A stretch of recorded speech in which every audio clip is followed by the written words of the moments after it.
Edwards rotates in at the back. He's got the football. Bumps into traffic and escapes. Donovan Edwards racing to the end zone. Michigan flexing immediately. This is 365 Sports, powered by Sikkim365.com. First play fake, Green, over the middle, has a receiver, Traylon Ray, first play, Mountaineers! 365 Sports is presented by IdealMRI.com. High-quality MRIs for $497 or less. IdealMRI.com. Your health is important, so is your budget. And trying maybe to put this game away right now. Second down and goal, 13th play of the drive. Cook to the air, into the end zone, caught. And there's Luther Burden. Touchdown, Missouri. 365 Sports is also brought to you by Texas Farm Bureau Insurance, protecting Texans since 1952. They stack the line of scrimmage. Fafita rolls, fires on the run. What a throw and catch. Cowering down the sideline. He is in. Touchdown, Arizona. Have you subscribed to our YouTube channel?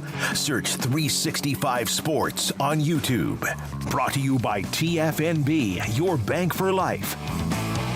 Dart fires wide open. Prescorn. Touchdown, Rebels. 365 Sports is turbocharged by Unite Private Networks. Find out more at uniteprivatenetworks.com. From the shotgun. That throw's intercepted. Pierce down the sideline. Touchdown. Now here's David Smoak, Paul Catalina, and Craig Smoak.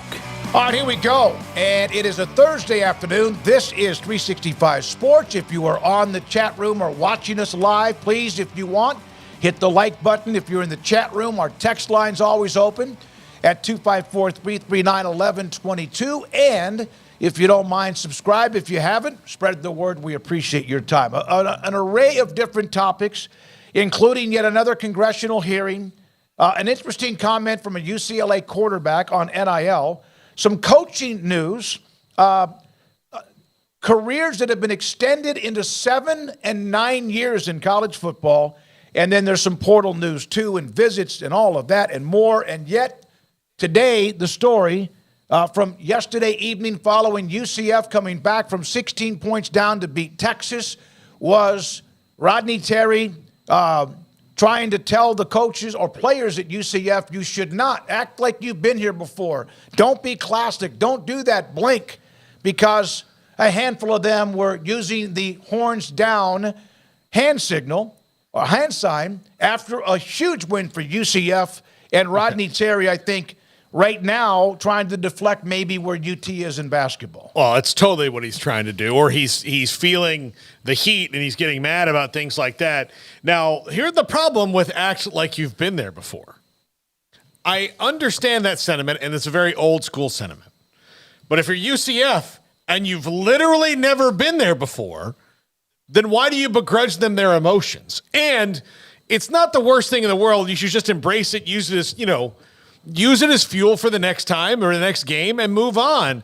But it's weird. I don't think this is indicative of the Texas fan base as a whole. I think that it was probably 3-1. Most of them don't really care. But the ones who care a lot. And Rodney Terry is trying to deflect a little bit of they're in a bad way right now, and he's got to try and keep his job. And it doesn't help that Chris Beard's off at Ole Miss and doing well. So all those things are compounding on him. So when he sees the horns down, he overreacts to it.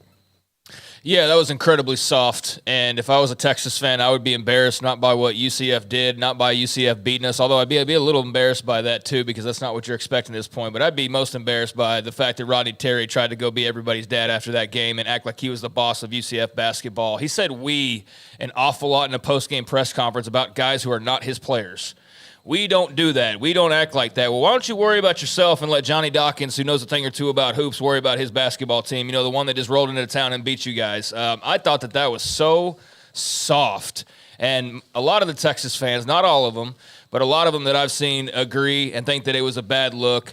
I don't know how you spin that as anything other than a bad look, because his argument was not very convincing. And it wasn't like, from based on what we saw, the guys were doing anything other than the hand sign. I understand how sensitive Texas people can be to that. Some Texas fans, but there are fans that will tell you, well, no, nobody cares about the horns down. And then something like this happens, and it's like, oh, really? Well, clearly some people do care about the horns down. Clearly there's a rule in the Big 12 about the horns down for a reason. It's not because Texas fans or people at Texas don't care at all whatsoever. So there is a segment of Texas folks that do, and quite frankly, just get over that. I mean, it just makes you look so soft. It's not that big of a deal.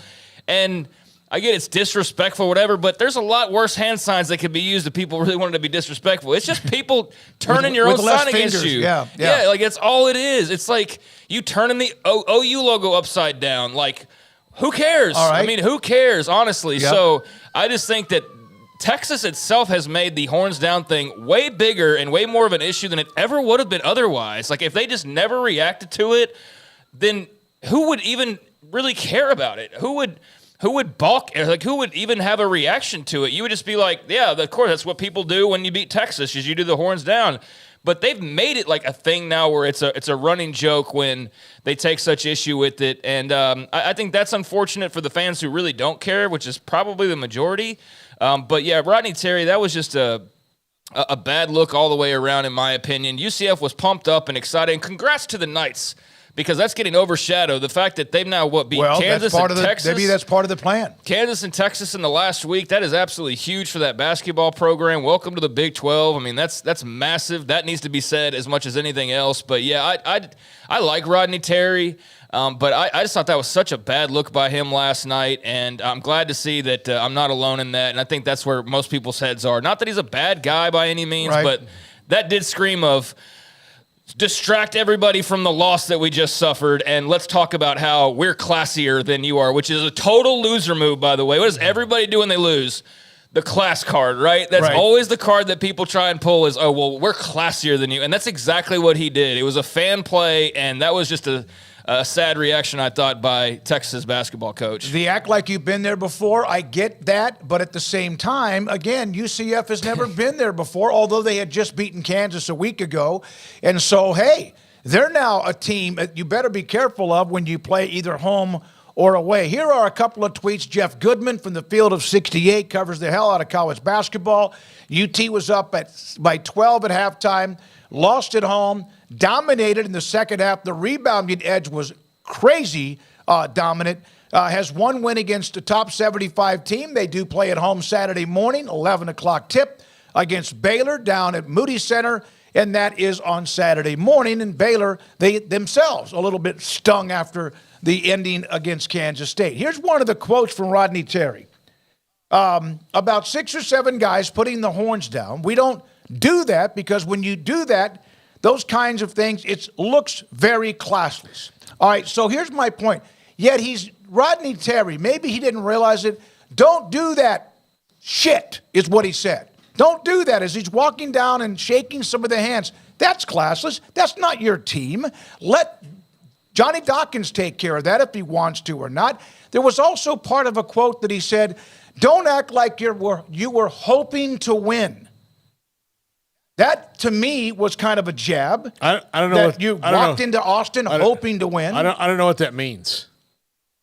Like, that doesn't make any sense. So, like everybody walks into a place hoping to win. Walk in here like the losers that you are and bow down to us and expect to lose against the greater program that is Texas. Might as well have been what he said. Thanks for the clarification there. Yeah. But, also, I mean, the thing is, and I get he's in his feelings. Very much. But you gotta take a step back and realize, all right, I'm not a student of UCF basketball, so I couldn't tell you their history. But I can tell you that they've probably not had many weeks like this in their history where they beat Kansas, who invented basketball. The damn game, and then Texas on the road. That's a huge week for a team that's in a new conference. This is a huge deal. Let them enjoy it and don't worry about them. Worry about you and the fact that you blew a 16-point lead at your house. Yeah, not just for their basketball. I mean, the school. Yeah. Like this is one of the biggest sports weeks in that school's history. Period. No matter the sport, in my opinion, at least, and some UCF historian can correct me if I'm wrong, but I mean, beating Kansas and Texas in basketball in a week span, I don't know how many times they've had bigger weeks. Everybody else in the Big 12 would like to be able to say that today. Yeah, and I like that the UCF Twitter account responded with expected to win, and we did, and then posted the highlights attached to that. So they had that comment, which was very fitting and a very nice jab back. But yeah, he handled that all wrong. I like Rodney Terry. I don't know if he's in it for the long haul with Texas. I know there's already plenty of people that are, wanting. I saw bring Chris Beard back last night on some tweets, and there's some people that are just not sold on him at this point. I don't know what his future holds, but it's not going to be a very long future if he's going to be that sensitive when they lose at home. I get it to some extent. If UCF guys were crossing the line and, acting an ass, then that'd be one thing, but they're throwing the horns down. I get why you'd be sensitive to that, especially given the current state of just the wins and the losses and how the program's sort of going. But I think he handled it the entirely wrong way. Go over to Johnny Dawkins. Let him know. Let him handle his guys. But when he got into the post game, that's really where it was one thing because it was just so awkward. Like here they are in the handshake line, and here he is, and he's like making it a scene now because he's stopping the players and yelling at them, cussing. Yeah. And they're confused as all hell. They're like, "What's going on?" Yeah, you saw the looks on the player. They're like, "What?" Couple assistant coaches. Yeah, they're getting reprimanded all of a sudden by the opposing coach. They have no idea what's going on. Then he's, don't do that or whatever. But then when he gets into the post-game press conference and he's like, "We don't do that," and you would think that it was his team that was doing it, but it wasn't. It was the opposing team, and that's what was so bizarre about it is we don't act like that, and we don't have those expectations, and we don't. It's like, who are you talking to? They're not your players. They're not your responsibility. Go have some respect for Johnny Dawkins and let him know your feelings, but don't sit there and air these guys out. Like I just thought that was so crossing the line. But you know what? Everybody moves on. It's not the end of the world. It was just a bad look, and so we'll see how he handles it. All it does is possibly stoke other fan bases to do it now even more, or maybe get into it a little bit more. They're probably the only hand signal other than the middle finger that has been able to draw a flag. Which is something that the Big 12 allowed to happen, which still never made sense to me. I was told earlier today, I was talking to he's a huge Texas fan. He's a great guy. We got a little bit into this because I said, what? It appears to me to be very soft in deflection. And I think anyone would admit that's true. But he said, we're the only fan base in America that has our hand signal or our hand sign used against us. Name another one.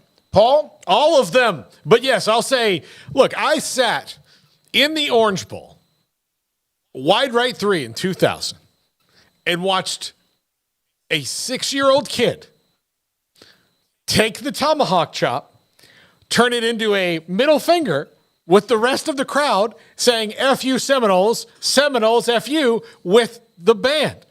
I was not offended. I was actually terrified. Yeah. But this kid is going to be carved out of nails or wood later on. But I thought, okay, that's it. And no, Texas is not the only fan base in America that has their hand gesture thrown back in their face. And even they're if the they only were fan base in America that wanted to make a rule about it. I saw it happen multiple times against Miami this year, the upside down U. Yeah. Never heard them crying about it, never heard of a TV story about it, never heard the opposing coach in I never heard Cristobal in the post game after they lost going, I can't believe North Carolina or whoever, it was. But I saw that more than once this past season, and in the years that have passed, I've seen it multiple times.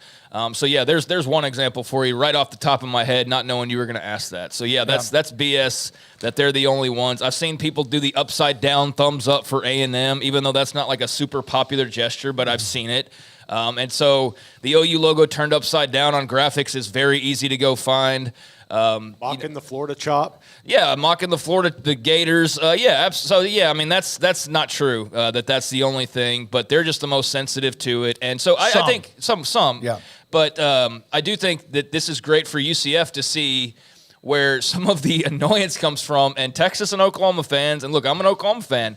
Will tell you that they should basically be able to, or some feel like and act like that you should not be able to criticize them because they floated the conference for all these years and this and that. But when people say, like, God, the Big 12 is going to be so much better when they leave, they're not talking about that there's going to be more wins or that there's going to be more championships, or there's going to be more money or whatever, or more talent or more NFL picks. That's not what anybody's ever referring to. They're all referring to that dumb stuff like this will or should no longer be the case, where there is this issue because somebody threw the hand sign upside down and everybody got upset over it, and there's a rule for it, and like there's no other rules like that.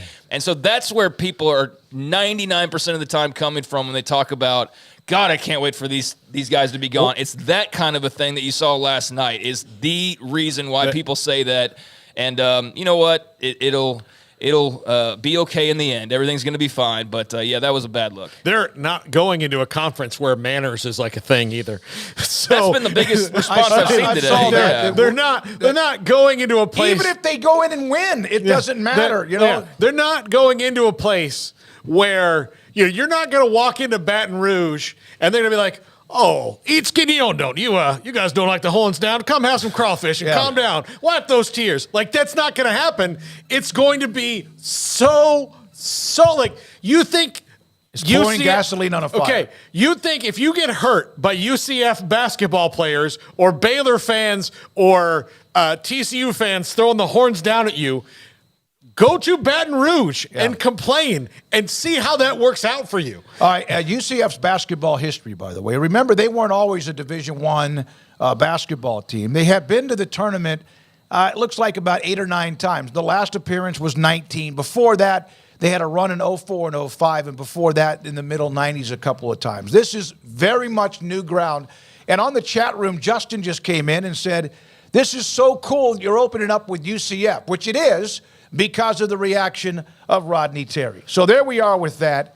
I want to make sure I'm right here, Craig and Paul, that there have been a couple of times when UT has won at Baylor, when I believe the football team was near the midfield logo at McLean Stadium and stomping on the logo. And, yeah, Baylor went across the field, at least a handful of players, and there was a little bit of pushing and shoving. It's part of the college atmosphere. It happens, and they're not the only team that has done that. Baylor's done it too, but my goodness, as far as the hand signal, it does seem to be a little bit overly sensitive. Now, college football news. Caleb Downs. This guy's really good, as you know. Ohio State traveling to visit with him. Now, Pete Nakos is saying that he's obviously the number one player in the portal. Everyone seems to agree with that.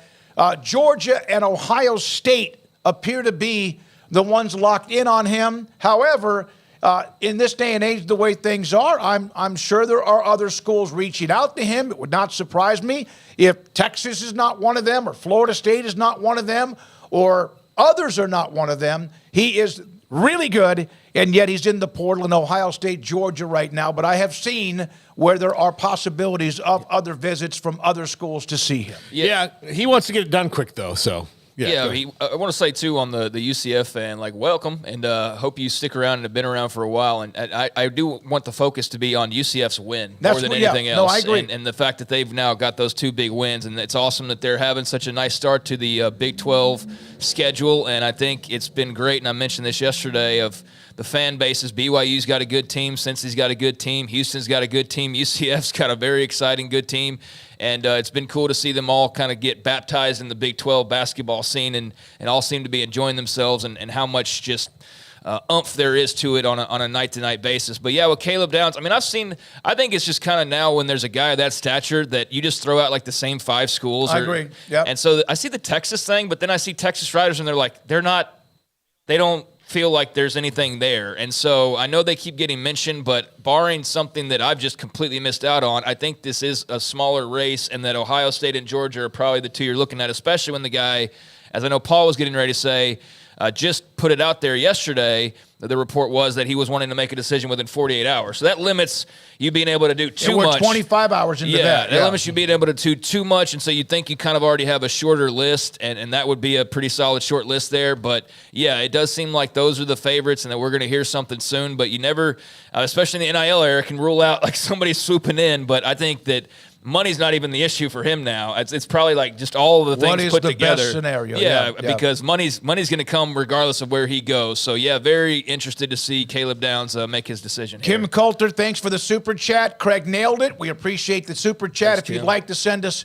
a little bit of cash, we appreciate it. It's up to you. We don't beg for it. We don't expect it, but we do appreciate it whenever you do. Now, Alabama has obviously been rated. In fact, Chris Lowe of ESPN, who's really was all into the Nick Saban announcement. He was ahead of the curve, ahead of everybody in the country and a lot of what's happened at Alabama.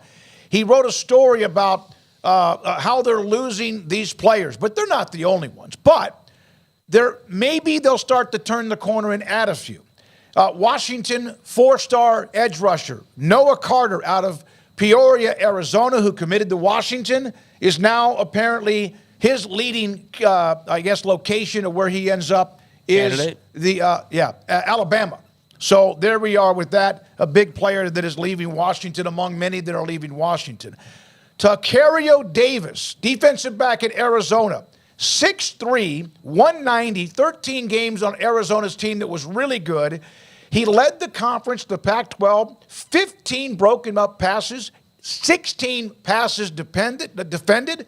This guy's really good. That's a great stat line for any defensive back. 2 years left. He now is in the portal.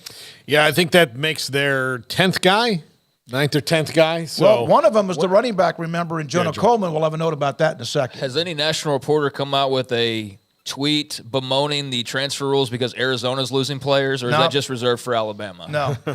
Because that's a good point. That is a good point. Because Arizona's losing players, and Washington's losing players, and the schools before that are losing players.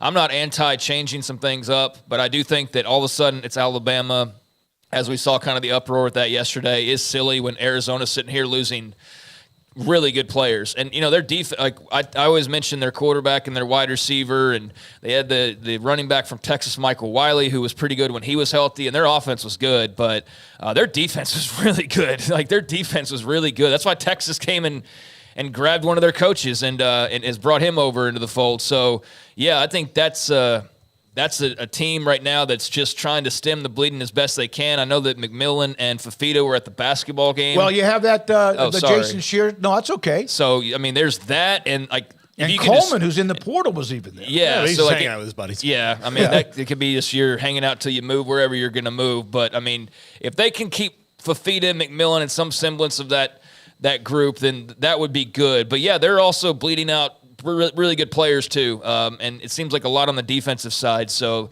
that's something that is going to be hard to wrangle, but that's just part of the deal, and that's part of the rules and the way that they're set up right now. So it's not just Alabama, even though because of their roster, we just know those players, we see those star ratings, and it seems that much bigger. But yeah, there's others suffering the same fate right now due to the way the rules are constructed. Well, there's another NCAA-led congressional hearing today, but this one is interesting. UCLA quarterback Chase Griffin made this comment today that the effort to control NIL is rushing to put restrictions and guardrails around an industry that is in its early stages. This is from Griffin. Be patient. The free market regulates itself. Yeah, eventually. I think that's the problem that I think a lot of people have is they don't know what eventually is, and they don't want to deal with the eventually because eventually there's going to be, again, the people who are buying into this, there's going to have to be some maybe better return on investment because the transfer portal it giveth and taketh away. So if you pay to get a guy into the transfer portal, I'll use Penn State and Dante Cephas. So he's a wide receiver. He transferred in from a MAC school last year. I think he was Toledo, and he went to Penn State. Didn't have a good year. Now he's back in the portal, and I'm sure the Penn State NIL collective spent, a nice chunk of money on Dante Cephas to get him there. Well, eventually there's going to have to be some sort of, okay, what guarantees am I getting on the back end because they just spent... From the NIL people. Yeah, from the NIL people. Yeah. They just spent a lot of money to get a guy here who contributed in no way to a team that was good, but he didn't really contribute. And now he's probably going to Kansas State. That looks where it's going to go. And that's fine for Dante Cephas, but eventually those things will, like as you said, the free market. So he's going to get paid again Yeah. When he may not have, you think, finished what he was supposed to do? No, my point is, like, the free market is going to dictate itself. Right. Because eventually people will say, well, we may not want to get into this if we don't have any guarantees. That's what they want. It's just, if you let the free market dictate itself, you do, there's no calendar that says on the 31st of January of 2027, that's when it's going to regulate itself into the place you want it to be. Chase Griffin, by the way, played high school football at Hutto in Texas, where, of course, their quarterback now is going to Texas Tech. I don't have a lot of comments on his playing career. I remember seeing his name years ago when he was like in middle school. He's a great self-promoter. I know that much because he was popular on Twitter, and I had no idea why, and I just assumed he was some like superstar young quarterback prospect, and obviously he's good enough to go get D1 offers, and so I mean that I'm not taking shots by any means, but that's what I first remember him for, like 10 years ago. And then he went and eventually got into college and had the career that he had and all of that. But the most crazy thing that I saw today coming out of these meetings was that he said that he has 40 NIL deals across 12 states. For what? I mean, that's why he's a great self-promoter, because from what and how is that even possible? But yeah, apparently he said he's got 40 NIL deals across like 12 states, which I was just blown away by. Good for him. But yeah, he was very much, I guess, carrying the flag for employment status and calling it a job. And there was a female athlete I know that was talked to, and she said that she doesn't feel like it's a job. And so there's a lot of just, back and forth and a lot of, different opinions and a lot of different feelings and a lot of different, things swirling out there when it comes to these meetings today. But the one thing coming out of it that seems to be clear is there's not going to be any resolution from this group, this Congress. There's not going to be any resolution. And that was pretty much said at the end of the day by one of the representatives that was interviewed, whose name escapes me at the moment. But I believe it was a she that said, like, I don't think this is the Congress that is going to be able to get this done. This is not the group that's going to be able to. Or the next one. Okay. I'll tell you this. In an election year, this is not a key issue. No. And here's the other thing. It's going to have to be bipartisan. And I think if you say that word to most Congress people now, they're like, I would need you to use that in a sentence. Yeah, is that a cuss word? Yeah. So, by the way, Chase Griffin, in his career at UCLA, in 2020, played in 4 games. He was the Texas Gatorade Player of the Year. He had offers from Ivy League, so he's obviously highly intelligent because he got offers from 5 different Ivy League, but there's the story on him. Yeah, I just didn't get the whole 40 NIL deals across 12 states. I'm just like, how would that even be possible? Because I would think that you'd have to be kind of a name to do that. But again, he's a very smart guy. But if he has a social media following, he is the 2-time winner of the National NIL Male Athlete of the Year Award from the NIL Summit and Open Doors. Yeah, so he's doing something well. He knows how to market and promote and get that NIL bag. I just thought that was crazy because I hadn't considered like 40 deals across 12 states, especially for somebody who's not like, Jalen Daniels or something. That's who I would assume would have that kind of a setup. But yeah, kudos to him. I'm just saying that was a crazy thing that I heard that I was just kind of like, wow, that's interesting. So, yeah, he was a part of it. I know various others were as well, and he's very much pro employee status and those types of things, as you would imagine.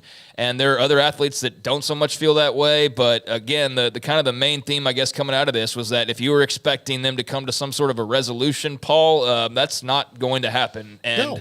So what do you do now, basically? How does the world keep spinning and turning the way that it is and the way that it can be moving forward when you're not going to get the results you want if you're the NCAA? I mean, where is this now taking us? Further down the road? Yeah, and honestly, like, I know like this is a hot button issue now, and it'll continue to be for the people in the world of our world, that cover this and follow this and are fans of it. But I really do think this is going to be one of those issues that gets voted on and you hear about it kind of randomly if you're not a fan. Like, your fans will maybe know about it, but it's going to feel like, oh, yes, there's new water restrictions that, you have to do this. That's where it's going to be, because it's just going to have to find its way through the maw of this until it just gets to a point where it's kind of a no-brainer to vote yes on. Like, that's it, and that's a really hard thing to accomplish right now. All right, I want to take a break here. We do have at 4 o'clock George Teague, former Alabama defensive back, played in the NFL, Packers, Cowboys, and much more on his thoughts about college athletics, but also Mike McCarthy being retained. He will be back for his final year of his contract, no extra year. Maybe at some point Jerry and company change that. We'll get to that. That's later on in today's show at 4 o'clock. But there's also another issue in college sports that is flaring up, is how long is too long? And Craig, Paul, we've discussed this when it comes to a collegiate career. I always remember Shipley at Texas, a hell of a player, was able to go 6 years. He had some bad injuries, and I loved it for him, and he turned out to be a fantastic player, and he was when he was in high school, I think, would have been at what, Brownwood or Burnett. But 6 years. Now there's 7 years. Now there are 9 years. We'll get back to that. JJ Joe has responded on that as Twitter as well. We'll do that and more. This is 365 Sports. Stonewood Dental, Robinson, Texas. My dentist is Dr. Steve Childress. He's helped me understand that it's a daily process when it comes to your dental work. And if you don't take care of it for a day, then it becomes a week, and then it becomes a month, and then it becomes multiple months, and then you're in the dentist chair, not for teeth cleaning or just a checkup, but for a root canal or filling a cavity or having a tooth pulled or having implants. It has to get to you, and it did with me, and he has helped me turn the corner dramatically when it comes to that. Great staff, fantastic business. You want teeth cleaning simple every, 6 months or so? If you're doing it right, you're not worried about going back for that. If you're not, then you're worried about all of a sudden something popping up, and it's much more than just having your teeth cleaned. So Dr. Steve Childress is my dentist, and he wants to be yours. And his staff is fantastic. From the time you set up an appointment, walk through the door, and go back into one of the rooms or a dentist chair. Stonewood Dental, Dr. Steve Childress in Robinson, Texas.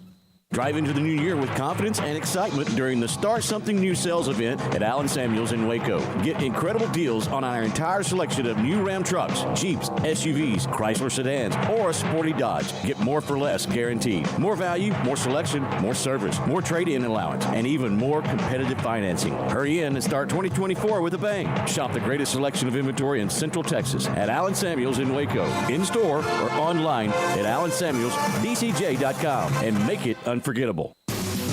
Pioneer Steel and Pipe opened their doors in 1943, and they have never wavered with their focus on great product and customer service, relationships with a handshake, making sure you, the customer, is satisfied. Their new facility is now twice the size, allowing new inventory, higher quantities, and in a much more organized fashion.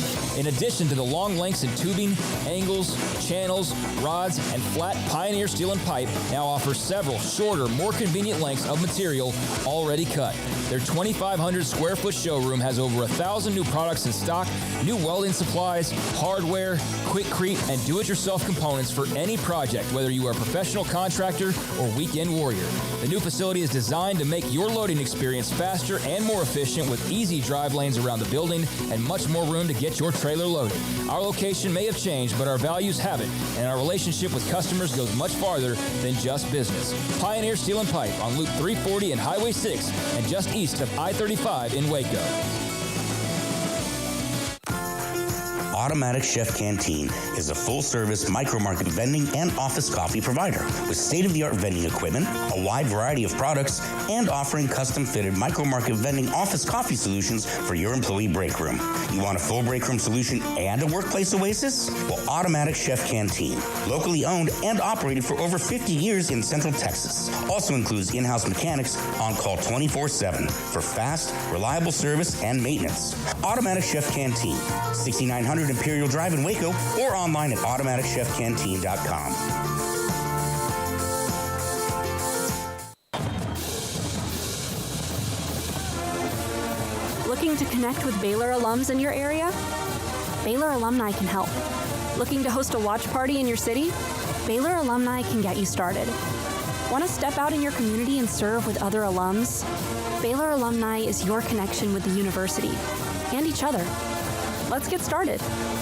Learn how at baylor.edu/alumni.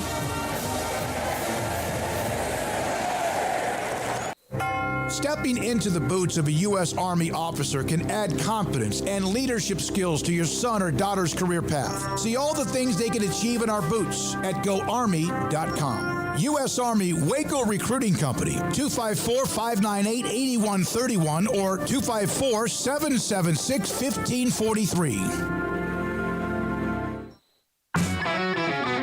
This is 365 Sports. The 3 o'clock hour is sponsored by Waco Custom Marketplace. Meats, sweets, Texas treats, and a cut above the rest. 425 Lake Air Drive, Waco. So we have discussed this, and don't let me forget, Garrett, the J.J. Joe response on this story. I didn't even know this existed, but Cam McCormick, tight end at Miami, started out at Oregon, is returning for what is his 9th year of college football. He was in the same recruiting class with Rashawn Gary, Nick Bosa, and Jalen Hurts. Battled through a lot of season-ending injuries. That's happened before. 18, 19, 20, and 21. I'm not against this kid, young man Cam McCormick, but when is it too many years? And how is it hurting, or what it is hurting? Here's J.J. Joe, and then Craig Paul, you guys, please, with your opinions, because we've discussed this before. J.J. Joe saying, good for him, but man, since the NCAA didn't keep rosters expanded, a lot of high school kids getting killed by this. I'm in favor of waivers. Pandemic really messed things up, but the NCAA needs to help high school players out and keep rosters expanded until these players are out of the system. Yeah, and this, I mean, a 9th year is just, I mean, how many years is too much? 9. Like, I had to think, I was looking at a fake Twitter handle initially. Yeah. It was Bruce Feldman. Here's where I don't get it. Okay, this is not a player who has any future in the pros, which is why he's doing this.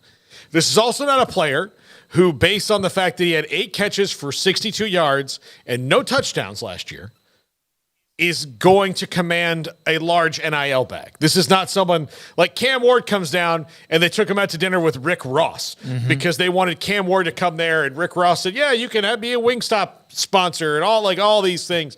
Like, that was what they threw at Cam Ward, and they should have thrown that at Cam Ward. So he's not doing it for what would be life-changing NIL money. Yes, he's going to get some money, like they all do, but it's not going to be one of those things where it's a nest egg for him, like it is probably for Cam Ward now, regardless of what happens in the pros. He's not helping Miami all that much. They could go find any tight end that's in the portal that could get 8 catches for 62 yards and be a serviceable blocker. So I don't see what the benefit is to Miami at all to have this kid back on the team. I don't understand it. I don't get it. Now, good for him that he got a 9th year. Great. Go live in your truth. But I just don't get it. Yeah, I don't want to bemoan the kid at all, or knock him. I mean, oh, he's 25, so let's maybe. I guess he's a young man. Then he's probably married at this point, right? Yeah, I don't know, but I know one thing: he's got a high threshold for pain. Yeah. He's got a huge pain tolerance. Come back from that many surgeries and injuries and be playing all this time, but yeah, it just seems silly to me. It seems kind of goofy that you'd be still playing college sports. A 9th year at this stage and in your mid-20s. The only time I really remember seeing people that old playing college sports was when they came back from their minor league careers. There you go. Yep. And they played like 2 or 3 years in the minors, baseball, and decided, you know what, I'm going to come back and be a quarterback. And we saw that from time to time. And, Brandon Whedon, for example. Like David Booty. David Booty. I mean, there's various examples of that. And, that's understandable. But, to have been in – reaching that age, but you've been in college that entire time is just kind of crazy to me. So, yeah, and one of the things that I found really alarming from the testimony and the discussion today, and I'm not going to pretend like I was, all engaged in that, because quite frankly, if we weren't doing the show, I wouldn't be paying the slightest bit of attention to most of that. But the fact that we're covering college sports, it's something that you got to be paying attention to, and I get that. But it would be well off my radar if I didn't have to be paying attention to it, because when you start getting into government and all of that, and I don't know, I zone out. But some of the talk today coming out of this was that there shouldn't be any eligibility rules at all. There was actual discussion, or at least takeaways and what have you, about not only the lack of restrictions on money, but just eligibility in general. That just play as long as you want? Play as long as you want. That there's not necessarily anything preventing them from being able to say that you could play as long as you want to. And I'm sorry, that's where I think people are just going to be like, I'm out. Like, I know for me, I do not care to watch. Now, let's not also treat this like we tend to do with anything, and it's like one person does it, and we're like, the whole world's suddenly doing this. Like, there's not a bunch of people playing their 9th year of college football. This is still an outlier. But you are opening the doors to this being more and more common, and I don't know how good or healthy that is for the sport. It's great for the athletes, and everything's coming up athlete right now, which is overdue. But to how far are we swinging the pendulum the other way? Because the moment you start saying eligibility doesn't matter, which you're kind of knocking on that door already anyways, that's just not even college sports anymore. I mean, that is just... I don't know what that even is, because it doesn't have the pro sports element of contracts either. So it's in this weird nether realm of some sport that I don't really recognize if we're suddenly tossing eligibility to the side entirely. So that's another thing to be mindful of or just pay attention to is, yeah, even the eligibility rules are starting to get under the microscope as well. All right, here's something. He had a string of injuries, broken leg, complications from a broken leg, a foot injury. When was the change in eligibility of a redshirt year? What year was that changed? Because there was a time before, I don't know, for a long, long time where there was a certain amount of percentage of the snaps. And then it was, you play one snap. Remember, Nick Florence at AT&T Stadium against Texas Tech had to come in the second half, was trying the redshirt, came in, helped them win that game, lost an entire season of football. When did the change happen where they said 4 games? I think it was like 2 or 3 years ago. I think it was more like 5-6 years ago, but it was that way for a while beforehand because That's you could what I play. just said. There was a time when you could, yeah. and they took it away. And so it was one snap, and that's a whole year of eligibility, and then that just didn't make lasting sense. Okay, well, let the 4 games happen. That's fine. Yeah. I'm not against that, but use it once. Kind of like a transfer. Okay. Use that twice. And if I'll tell you this, okay, in the same thing as the free market regulates itself, this also kind of regulates itself in the fact that, okay, if you want to win, like we've seen it a little bit now where like, yes, 5th and 6th year guys are going to help you. The veteran guys kind of helped you win. Yes, that's true.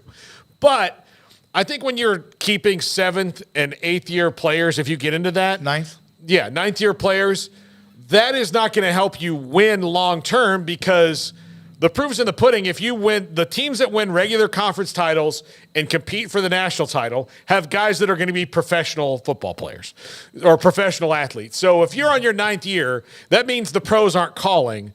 So that doesn't really mean you're going to help somebody that much. You might help them a little bit, but you're not going to help them to get to that level. Like you say it's okay. So I don't think a lot of teams are going to want it. You never had heard of a 9th year. I hadn't. Yeah. Craig hadn't. Here is another example. Michigan quarterback Jack Tuttle seeking a 7th year of eligibility. He, I think it was at Indiana. He went to Michigan. He said that if he doesn't get the waiver, he will try to be a part of the staff in some way as a GA. He now is seeking a 7th year of eligibility.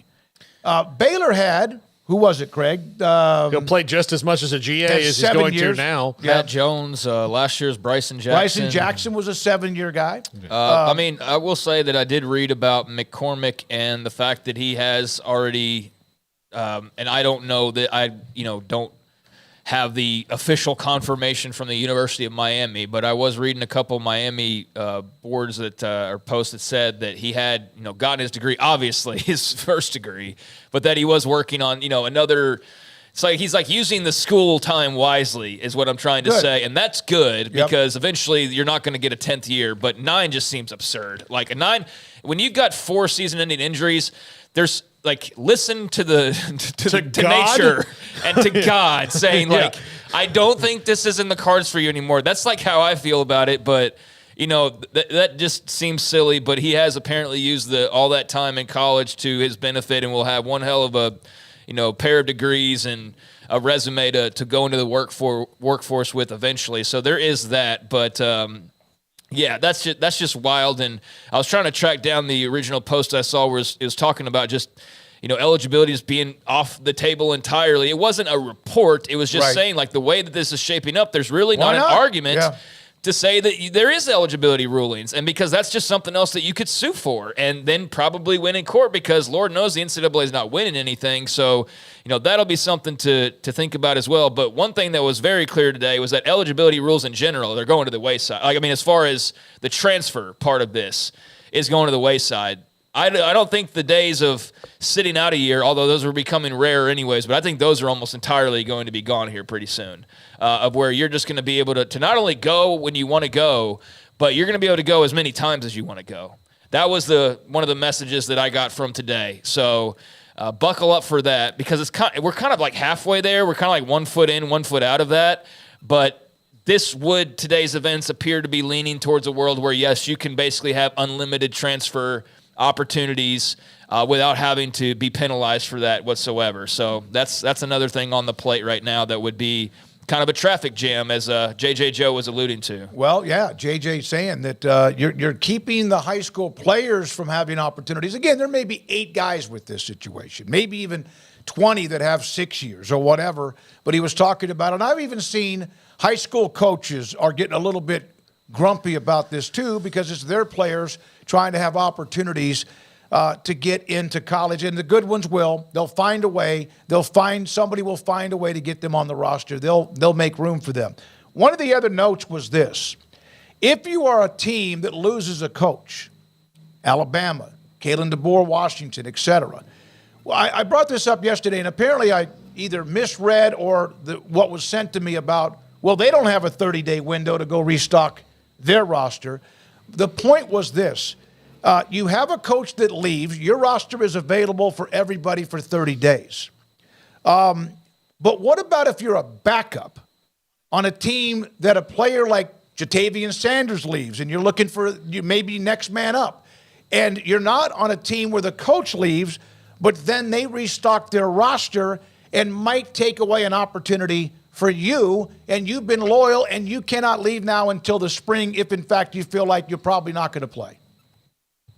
Yeah, that's one example of way things could go. I don't know, a case like that, but I'm sure there are cases like that out there. And Caleb Downs is going somewhere to play, and he'll take somebody's spot. I know. Yeah. I don't have the answers for how you fix all this, because one problem that gets solved turns into the problem that you're talking about, then it's like, okay, well, what about the guy behind that guy? And then what was he?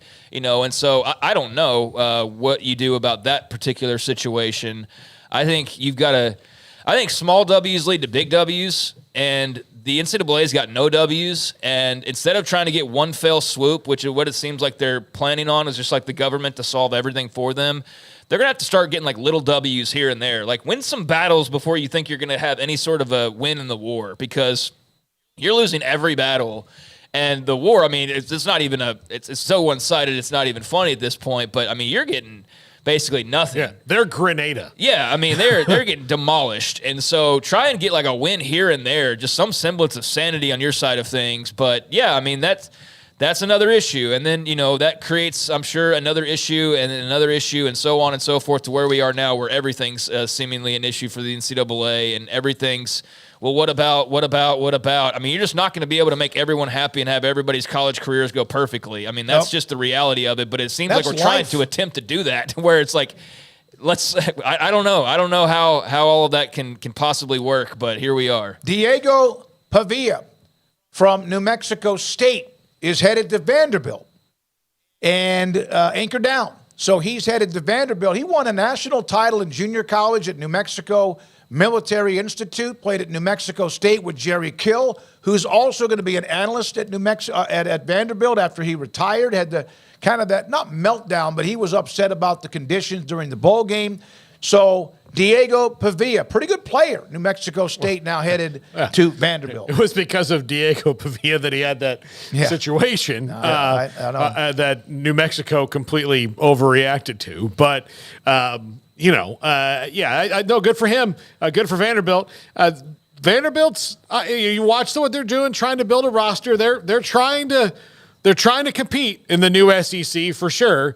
I just wonder how hard it's going to be for them over the long haul to really do that, other than having that kind of unicorn team that kind of comes together for them. That's a really nice pickup for Vanderbilt. He was a really nice player this past season, so I saw him Seemed like every single week, doing something notable and having some nice stats or just making some big plays. So, yeah, I think he's a nice pickup for them. I don't think it changes the SEC picture very much at all, but that is, from a Vanderbilt standpoint especially, a pickup that I really like. That could be interesting for them. Not sure it adds a bunch of wins, but I do think they added a really nice player. So, yeah, good for them. All right. Also, this is just a note. Justin Dungy. He has a pretty famous father. His dad is Tony Dungy, the former Super Bowl winning coach who's now an analyst on NBC, received an academic athletic career offer at Baylor. I saw where his dad responded. Just a note, Tony Dungy and Dave Aranda are very close, and Dungy even reached out back during Aranda's first year that didn't go well, talking about demeanor and who you are, and has talked to Aranda multiple times about who you are. Don't change who you are. Don't try to be somebody else with a personality, whether it works and or it doesn't. Now, remember the Jim Harbaugh story?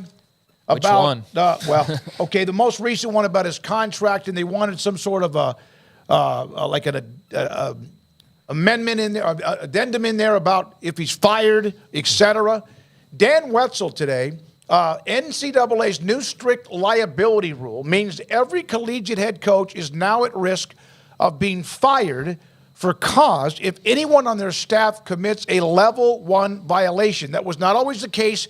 It was, I didn't know anything about it. In fact, we've seen that probably way too many times. So his story today, the podcast, from Yahoo Sports was, you now will start to see, whether it's Jimmy Sexton or others, the agents helping the head coaches get amendments to exist in their contracts to exclude that specific part. Yeah, this is a rule that I'm in favor of. The other problem is that the NCAA has to be able to enforce it and to keep it a level 1 violation. But I'm kind of in favor of this because for a very long time, the best thing, like you said, Coach, the best defense was like, oh, I am taken aback by this action of this rogue agent on my coaching staff. I had no idea that he was doing this. They've done it before. That is a very common thing. And so I do think there needs to be accountability for people on your staff. If you're making as much money as these coaches are making, the accountability factor needs to be higher. So I'm kind of in favor of that. But look, if you can get it put in your contract that you can be bulletproof, I guess more power to you, but I do think that if you do agree to a contract like that, an institution is really putting themselves behind the 8 ball of being able to fire somebody who's breaking the rules and violating ethics. So, yeah, everything they try doesn't seem to work. But this is something I actually do agree with because I don't like the fact, because I do feel they're treating all of us like idiots when they're like, oh, I had no idea that the guy that I talked to every day for hours at a time was doing this. Come on. I get there's some of that, but when it comes to especially recruiting or team-related violations, it's either you plead ignorance or stupidity, or complicity. You're either ignorant or complicit, and both of them are bad. Yep. Both of them are bad. So, yeah, that was escape route at some point, or a hatch. Now, you may have seen this yesterday evening. Cowboys, we have Mickey Spagnola at 5:25. Just a comment or two, and then we break and come back with George Teague. Mike McCarthy is back. He has 1 year left in his contract. Most head coaches or players do not want to go into the final year of their deal without an extension, whether it's a year or a new deal or what. McCarthy is back. I have no problem with this. I know I'm not a Cowboys fan. I like the guy. He's had a nice run. Obviously, we know what happened Sunday. We know what's happened in the postseason. But Jerry's going to stick with him. Craig and Paul, your thoughts about McCarthy? Did Jerry make the right decision here? I don't know. They're missing an edge. I don't know how they get that. You can't just go draft or hire or create in a lab that edginess that you need. And they have a roster that most teams would trade for. I mean, some wouldn't because they're still going, but most teams would trade for. Even some teams that are pretty good would say, yeah, we're pretty good. We could be better if we had this roster, player for player. So he's got 12 wins 3 years in a row. There's no guarantee you can get better than that. He's made the Cowboys better than they were under Jason Garrett, so he's improved the team. But he still doesn't have the postseason success. And honestly, if you think about everything they've done, era to era, coach to coach, over this time, I don't know what they've missed. It's always kind of a different thing, and they're just not very good at masking their issue when it comes to the playoffs, and I don't know what that is. So I guess they made the right decision. I don't know, but I don't know who could come in and fix it. Yeah, I think that I've heard some just extreme reactions over the last couple of days from Cowboys fans, Cowboys radio people. That's understandable when you have a big loss like they had this past weekend, but I don't know that firing McCarthy's the answer to it. I just know that's one of the only things you feel like you could probably do that would feel like you're doing something, and so that's why people want it. They just want to see somebody bleed. And you're not going to, fire Dak Prescott off into the sun. You're not going to retool the roster overnight. You're not going to – what can you do, really, other than firing the head coach to make people feel like somebody's being held accountable? Because Jerry's not stepping down. He's not firing Steven. The only thing you can really do is to fire the coach to make people feel like somebody's paying the price for them falling short once again. But at the same time, it's one of those deals where is he like one – like that old newspaper cartoon meme of the guy's like digging a tunnel and he stops, but he's like one blow away from reaching the gold, and so that meme can really lead people astray because they just never quit, and you probably should at some point. But I don't honestly know where the Cowboys are. Are they one strike away from reaching the gold stockpile, or is it a never-ending wall that they're just continuously scraping, to try and hopefully one day get gold? I don't know. I don't think anybody knows. We have no idea. This doesn't seem to be like you put your thumb on this right here. Like 1 year it's this, the next year it's this. They're right there. They're knocking on the door, but it's just like, is McCarthy the guy that's going to be the one to eventually be able to kick it in? I can't say that for sure. I don't think anybody can. And for all we know, he just needs one more season because they're not far away. And I think that's the hard part in this whole deal is they are good and better than most, but not the best. And so they're in a weird purgatory where, yes, suddenly winning 13 games every year is just like not good enough and not acceptable because you're not winning that ultimate prize. But in reality, you could go to door number 2 and you'd kill to win 13 games every single year. Well, so a lot of fan bases would, especially the ones I know. But in Dallas, though, the goal is the Super Bowl. And so that's, to me, like, if you think that he's the reason why they're not there, then fire him. But clearly they don't, and I don't know what they think the issue is other than just needing more time. But, yeah, it's a frustrating spot to be in if you're a Cowboys fan because you don't really know what the right move is. Mickey at 525. We had yesterday, of course, Babe Laufenberg. We've heard from Todd Archer and others, and we will hear from Mickey today at 525 and also from you. When we come back, George Teague, former Alabama defensive back who made one of the most famous plays in a championship game ever and also a national title holder and, on top of that, part of the Cowboys. His thoughts about Alabama and also the Cowboys and more. And this is 365 Sports.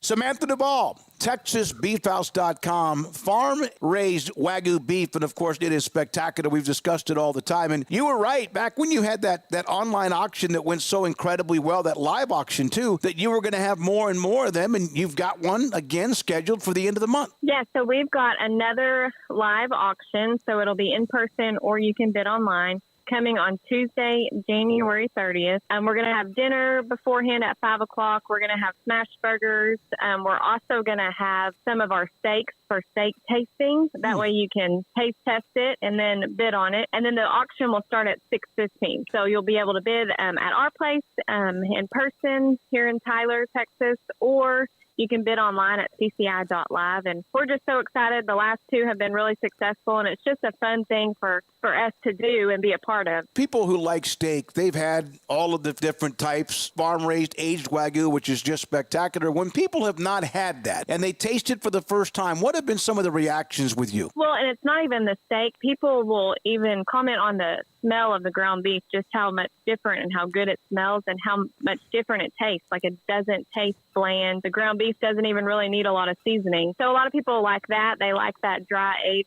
We age them for 21 days, and that's the entire carcass. Just how much more flavor you're getting out of it. Tuesday, January 30th. And don't forget, you can also use the code SICK'EM10 for 10% off your order. Where is the best beef in Texas? Your house. When you ordered from Texas Beef House, unleash the flavor of Texas-raised Wagyu from our pasture to your plate at TexasBeefHouse.com. Cars priced right, day and night. Average your car in Texas. Trucks built for you, red, white, and blue. Average your car in Texas. Cars that zoom with lots of room. Average your car in Texas. Count on us, a dealer to trust. Average your car in Waco, Texas. Pizza, burgers, and Bears football. There's no place around Waco that serves them all other than Bubba's 33. Come show your green and gold and enjoy some of Waco's best food and beverages while watching your favorite team, the Bears. When real Bears fans get hungry, Bubba's 33 is the #1 spot for ice-cold drinks, hand-stretched, stone-baked pizzas, and bacon-infused burgers. Join us for indoor or patio dining. Bubba's 33, Waco's restaurant and proud supporter of Baylor Bears football. Sick 'em, Bears. With so many companies and policies out there, it gets so confusing shopping for insurance, and I never know if I'm getting the policy that's right for me. Luckily, I met the team at the Niche Group Insurance Agency. With the Niche Group, you can go to one company and get access to coverage options from many insurance carriers, and you get to speak to a real person about your specific coverage needs. With the Niche Group, I know I'm getting the right coverage at the right price. If you need insurance, talk to the experts at the Niche Group at 1-800-258-8302. At Ideal MRI, we feel blessed to be a part of the Waco community. We're a small family business right here in Central Texas, and our goal is to bring down the cost of healthcare while maintaining high quality. At times like this, the cost of healthcare has never been more important, and unfortunately, significant illnesses and injuries still occur. That's why Ideal MRI is open and here to serve you through the difficult time. We offer premium MRIs just like a hospital with state-of-the-art technology and specialists, but you'll pay less. Sometimes thousands of dollars less, whether you're using insurance or not. At Ideal MRI, we accept most insurance and there are no hidden costs, even offering financing if that's needed. Everything included in the price, and you'll not get something as a surprise in the mail later on. If you need an MRI, ask your doctor about Ideal MRI. They'll know. You can schedule an appointment safely from home online in minutes at idealmri.com or give us a call, 833-IDEAL-MRI, idealmri.com. Waco Regional Tennis and Fitness on Lakeshore Drive is a premier elite life-changing experience where you can change your mind, body, and soul. Offering over 50 group exercise classes every week, including boot camp, bar, silver sneakers, and 10 cycling classes with morning and evening classes available. New state-of-the-art bikes that allow you to compete against yourself with a screen monitoring your speed, miles, resistance, and power. Personal training with Christy London, Randall Corley, Alex Botch, and Nathan Roach, where you will be encouraged and motivated to grow, losing inches in weight the right way. There's a kids club included with your membership, plus sauna and tanning bed. 16 tennis courts, plus a beautiful stadium court, and longtime youth tennis pro Britt Coleman and assistant junior pro Kenna. Adult tennis lessons and clinics with Blake, and the commitment to pickleball with 8 courts and instructor Jody Thurman. Visit the website at wacotennis.com next to Hawaiian Falls on Lakeshore Drive in Waco. This is 365 Sports, powered by Sick'Em365.com. Enjoying the show? Hit the like button and subscribe. He is the athletic director, football coach at John Paul II High School in Plano, former Alabama great, also hell of a player with the Dallas Cowboys, Green Bay Packers in the NFL, and even the Atlanta Falcons. George Teague joins us on 365 Sports. We'll get to his alma mater in a minute, college football in a minute. George, did Jerry do it right with Mike McCarthy? Well, yeah. Hello, man. Hey, what's up? Thank you for going. You know what? This is a hard one for me, right? I don't know that we actually got this one right. Honestly, I think that what you're trying to accomplish as a team at a National Football League is always trying to win the title and the championship. And I don't think that, that we've seen enough out of McCarthy and the staff. I think this should have been a better year. We should have went a little further. I know things happen in games, but I think when you look throughout the course of the season, there were things that weren't addressed that should have been addressed. So maybe that's not Mike McCarthy's fault. Maybe that's the scouting department's fault or Jerry Jones's fault. But when you don't address things like the linebacker play and the size that we had or lack of size that we had, and we were giving up runs in the biggest parts of the season, that was a problem. When you look at the lack of depth maybe that we had on the offensive line and we couldn't run the ball when we needed to, when you knew certain guys were going to be hurt throughout the year, we didn't address those. So I don't know if that's a head coach's issue, scouting issue, but I feel like something needs to change so that this doesn't happen again. George, it feels to me like if you look at the Cowboys' playoff losses and the way that or when they lose against, big games on the road against good teams, it appears that if it doesn't go according exactly to their script, they don't adapt very well.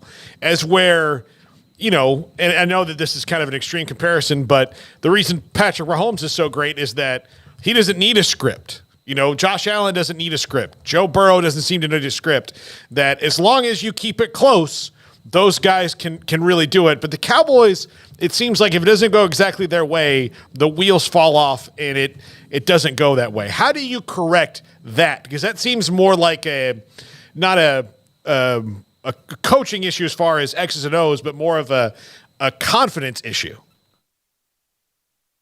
Yes, I 100% agree. And I'm going to toss that back into, I think that confidence has to come from within the locker room, the coach, right? So here's my best example, right? So when I am coaching a football game and we've had to face very tough opponents at a neutral site or somewhere else, we're constantly talking about the what ifs. What if this happens when we're at Nolan Catholic or Bishop Lynch or St. Thomas? How are we going to mentally handle this when something does not go right? Because it's not going to always be right. There is a chance the quarterback's going to throw an interception or, we're going to muff a punt. We have to be mentally prepared for these deals. And the amount of money that we're putting into stuff like that, sports science, all this kind of stuff, and we're talking about professional teams, I really don't think there should be an excuse of why there's such a gap in the way that you play at home versus when you're away. Yes, you got to find players that can do that when you're drafting, and you got to understand their mindset, but you still have to continually train on that.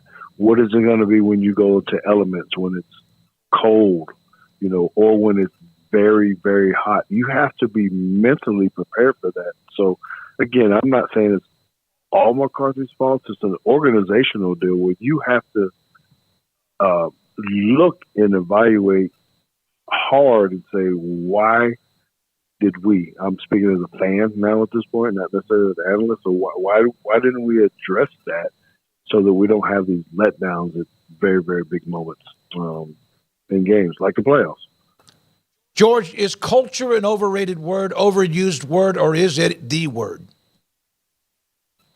I think it is the word. It can sound very cliche, and trust me, I get tired of hearing about it sometimes when I'm here at JP2. Our culture has to, look like this and feel like this. What does that mean? It's so ambiguous, right? We don't really know what that means. But I do know that you can establish certain part of things. You know what kind of culture you can create on a football team, that when we run the doggone football, it's going to be super physical. We don't care who's in the way. They can put 8 guys in a box, 9 guys in a box. We're going to run the doggone ball. That's Ravens, right? That's certain teams. The Packers, when they came to us, we don't care. Y'all got 8 guys in here. To me, you can say it's a mindset, but that's kind of a culture that you're building. I don't know. I don't feel like we were kind of that way. Okay. What do we? Same way with stopping the run. How can it be so good that we could stop a team like, I don't know, Detroit, slow them down a little bit, and others, but then you play someone like Arizona or, how does someone hit us for 200 yards? What the heck is that? You know what? It doesn't match. It doesn't correlate. So originally, and I will say this, I did have some sources that I talked to early in the year because, I do the stuff with CBS. Right. And they had told me that, we were getting too complicated on defense, that Dan was trying to get a little too snazzy, that not doing what they were doing, and they needed to get back to who they were. I 100% agreed, and when he did, I could see it change. Hey, he went back to the basics. I feel like maybe in this last playoff game, he got a little anxious again. Hey, we got to do this. We know we're a little small. They do this, and then maybe it got too complicated, and the team wasn't who they had been, until all those weeks building up into this playoff game. You arrived with the Cowboys in 96, the summer of 96, and played on the team that was really good, but there was a lot of distractions. I think that's the year that, was it Williams that had the car wreck and some other things that were going on. But did you ever think that would be the last? Well, and you didn't play in the Super Bowl, but did you ever think it would still be a streak where the Cowboys had not been back to a championship game since the year before you arrived? No, not at all. That's unbelievable. If you would have asked me that, even with our, average years or so, was it going to be like this for the Dallas Cowboys? That would have been absolutely not. Just because of the trend that it started, the culture that had been set by Jimmy Johnson. Early on, he put together a good formula, and I think that's when you see the rant by Michael Irvin or something talking about that. They always say as old heads we have something to say, right? But it's the truth in the fact that there was something about wearing the star on the side of the helmet, and everybody knows the pressures of being on this team. I knew it coming from Green Bay, and there's a lot of tradition in Green Bay. It was different being here with the Cowboys. Yes, I went to the Falcons. Wasn't there very long, but it was different, and not in a good way. I mean, even the Dolphins, where Jimmy Johnson was, and he was trying to create that, it wasn't the same city. They didn't love football the exact same way. So for us to not have a good, deep playoff run since, the late 90s, that's kind of unbelievable to me. I think it hit me the hardest with my son, who's 30 now. Says, yeah, I kind of know about the Cowboys, but, what y'all haven't really won, or we haven't really won since I was, 3. So why do I need to be a fan? This kind of thing. That it kind of shook me a little bit because it hit me home. Hit it home real fast. You say you like this house you live in? That's why. Yeah. There you go. Yeah.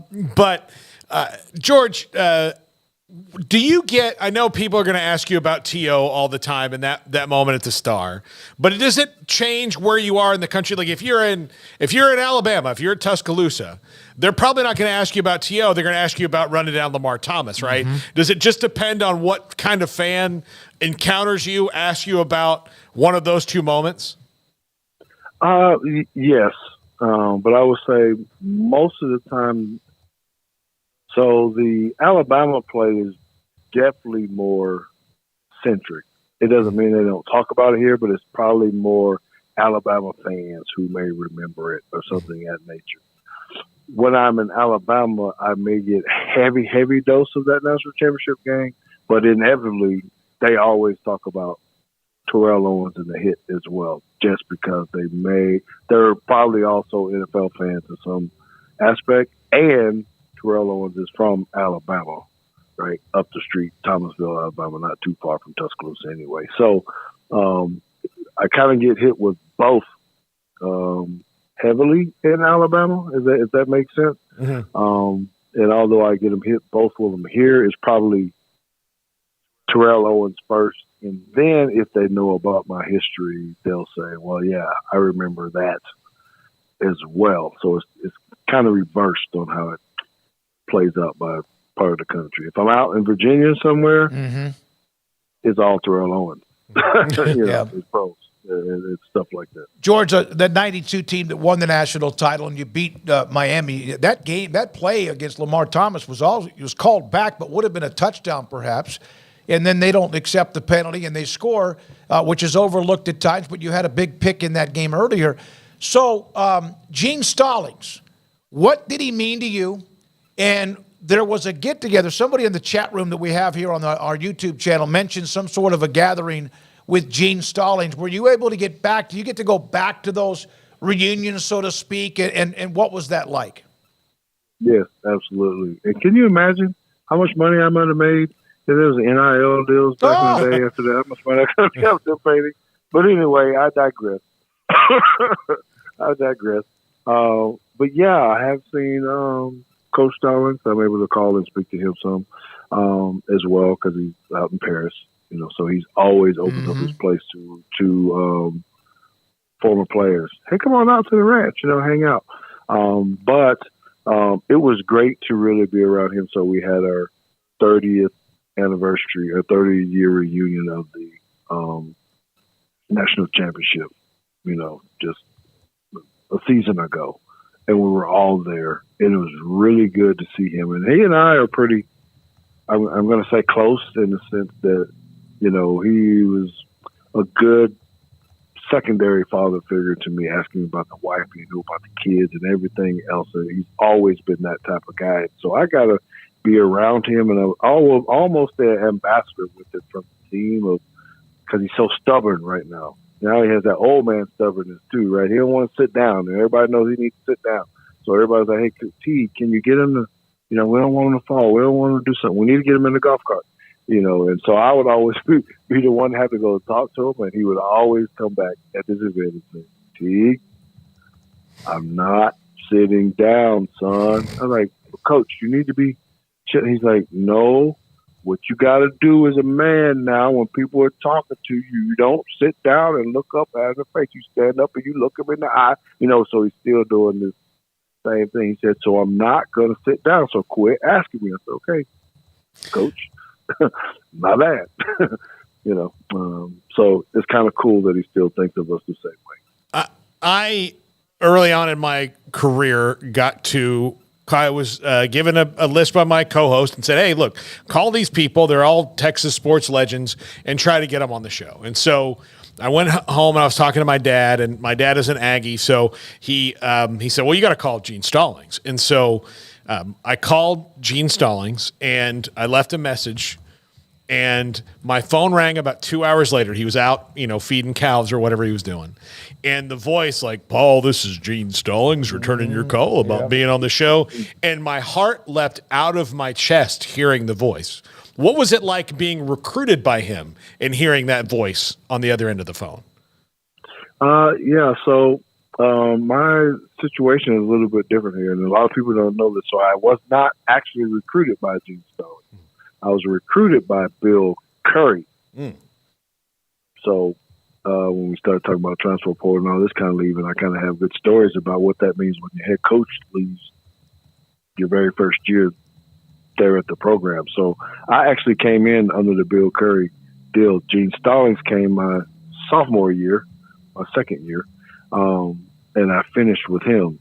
So he still brought a different presence. As much as I love Bill Curry and the staff, discipline, hard work, all the common words that you hear, Coach Stallings brought a different piece. He's very hard-nosed, very, very Bryant-like still, right? Just we're going to be a tough-nosed football team. He going to run. We're going to hit hard and all that.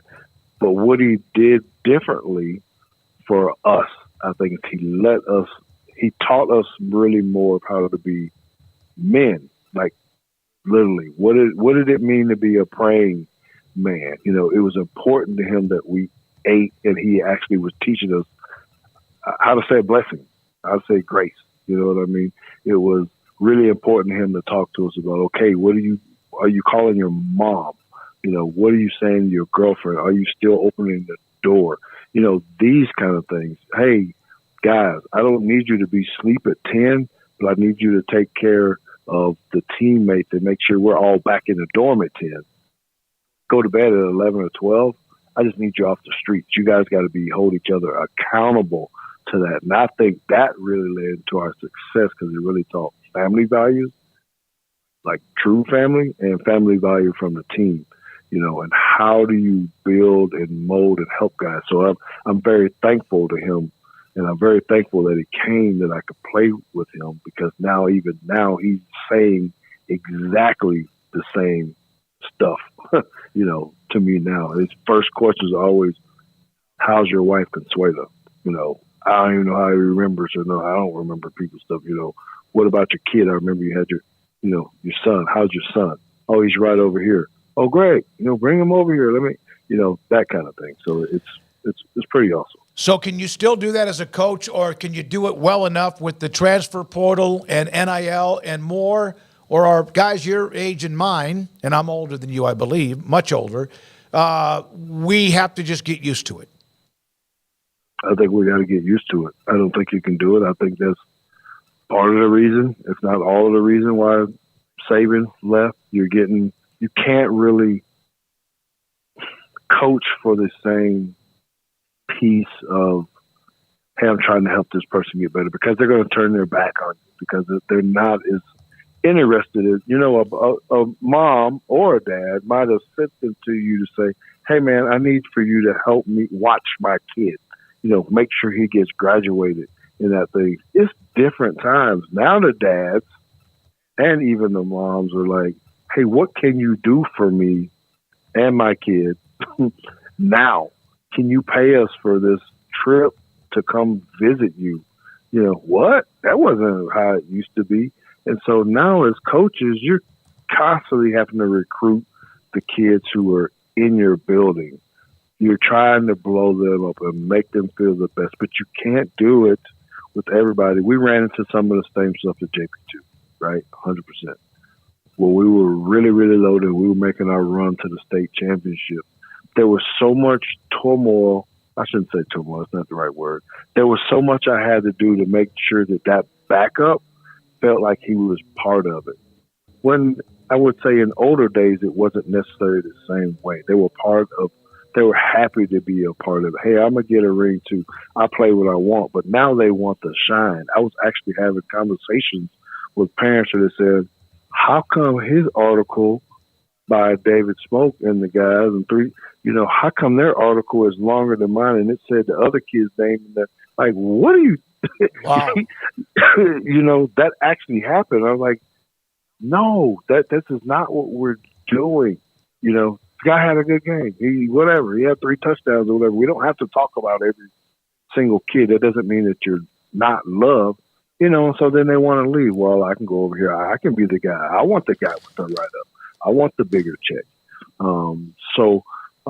It is extremely hard for coaches nowadays, even in high school, to be able to stay focused with, just trying to put the best product out there on the field. George, do you think Alabama made a good hire bringing in Kalen DeBoer? He's won literally everywhere he's been. I'm very supportive of the hire. I think it's a great thing to do. And, it takes power in the university to be able to go steal a coach that just came off of a national championship run as well. I think he's hiring well and all that. I do think he has a different hurdle because of the stuff we just talked about. Mm-hmm. Half the roster is going to look, wait a minute, I'm sorry, not even half the roster. More than half the roster is probably going to look different than it did last year. So that puts a very big challenge on Coach DeBoer to try to get the scholarship kids in, the portal in. It's another piece that he has to go work that is so much harder that maybe he expected it. I'm not sure. But you don't even really know what spring football is going to be like because the portal's going to close and then it's going to open back up. And, it can look different again by the end of April, or May, that kind of thing. So I think he has a big challenge, not to necessarily try to fill his shoes, but there's some of that, filling Saban's shoes I'm talking about. But just with the way college football is right now, he's got his back. I hope that we, as fans and the university, can give him time to be able to say, no, this can't be a 4-win season. I'm not saying that at all. No, yeah. But if it's a 2-loss season, that's okay. In my opinion, or 3, because I thought we were going to lose 2 or 3 this year, honestly, when we first started. And I really think that with the way the SEC is going to be aligned next year with the new quads and all this kind of stuff, there are going to be teams that lose 2 games just because of strength of schedule. George, I've always asked former players who become coaches this, and I don't know if I've ever asked you this before.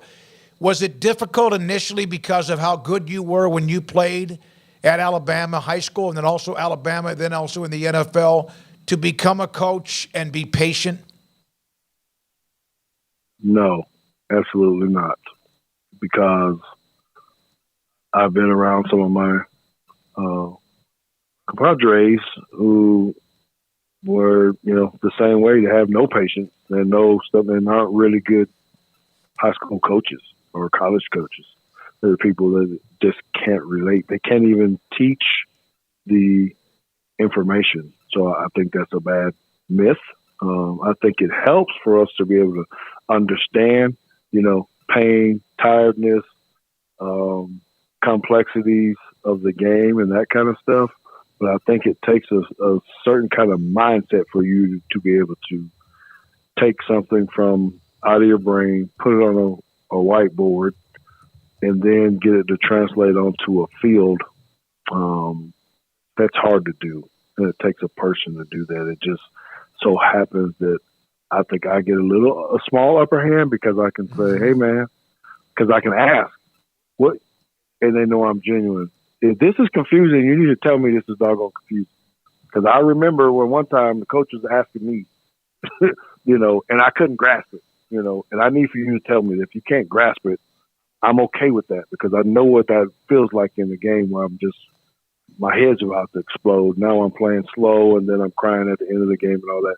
That's not what I want. I need for you to open up and tell me, Coach, we're really, really tired today. We had tests, whatever. You killed us in the weight room. Don't BS me, but tell me the truth. That's what I can bring to them. They can go, oh, okay, he gets it. Because then I can also turn around like, come on, guys. Y'all are lollygagging today. Yep. I gave y'all a rest. For a couple of days. We didn't run. We didn't do anything. So what's the issue? And then they pick it up.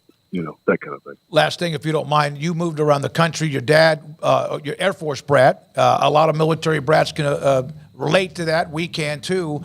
But you ended up in Montgomery. That's where you played high school football.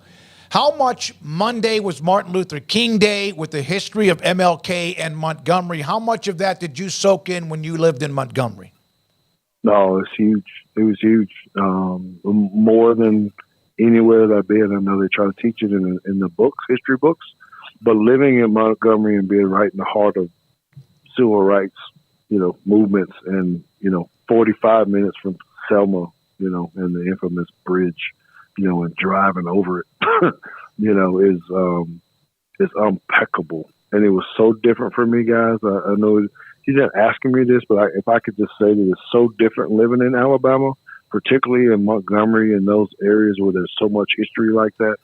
And in the 80s, when I was growing up there was still a lot of racial tension and division, so much so that I was on the first part of desegregation, where I was being bused from the black neighborhood to the white school, that kind of thing. So it was very prevalent to me about that. So growing up like that and understanding when you started talking about Martin Luther King and, the month of February and other things, it just hit a little bit different. Like, man, I was shielded from that, as you said, even on the base. I didn't know the full extent because I didn't care if the families were Mexican or Asian or white or whatever. We just knew Dad never going to go up and go march or fly the plane or do whatever, stuff they were going to do. And we played together in the barracks, and right in the yard is a true melting pot. And I absolutely love that. I'm thankful for that. I'm thankful to have grown up a brat. But I did get a culture shock when I moved to Alabama. And it's my first time off base, and I had to deal with racial tension for the first time in my life. I agree with you. Living in all sorts of different places on base or right off the base, and the melting pot is a perfect way to put it. As growing up as a military brat, you didn't even sometimes realize it, that a lot of that was out there. No matter if in Japan or in Alabama or Kansas or whatever. George, love you, man. Tell everybody where they can get whatever you do. You mentioned CBS. Obviously, you're coaching in Plano. Anything else you want to promote what you do? I know the podcast that you do as well. Man, our podcast is really taking strides, and that's one thing I would ask everybody to do. You guys can find me on Twitter and Instagram at Teague Football. This would be great, but since you're watching this on YouTube, go ahead and go on over to Teague's Take Podcast. Teague's Take Podcast on YouTube. And we really hit Alabama football and college football very hard, even so much so that we actually do film breakdown. So I think people will actually love to be able to see, and we try to teach like coaches, because my son is a defensive coordinator as well. So we're always trying to give people the tidbits on really what they're looking at. Just don't be a, what do you call them? The armchair the armchair quarterback. Yeah. Don't do that. Come listen to Teague's Take, and we'll tell you exactly what's happening and have the evidence on film to back it up. Thank you, buddy. Appreciate you. I consider you a tremendous friend. Appreciate what you do, what you did, and what you will do in the future. George Teague, part of a couple of big-time games. And again, the strip sack of Lamar Thomas saved the touchdown, but that play was called back because Alabama was offsides. They smoked Miami back when it was they were in full throttle.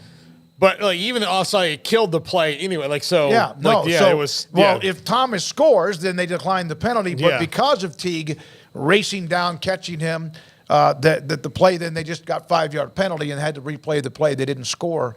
So there we are with George Teague. Appreciate all the things he brought up and all the things he was a part of. When we come back, Garrett Ross running the mothership, Jack McKenzie, Emery Winter already working on 365 Sports tonight on the CW, the local CW every weeknight at 10:30. Paul and Craig, I'm David Smoak, and this is 365 Sports. Pioneer Steel and Pipe. 1943, they opened up their doors, and they are thriving. And they think about all of what they went through as a business during the ups and the downs of the economy and much more. Pioneer Steel and Pipe.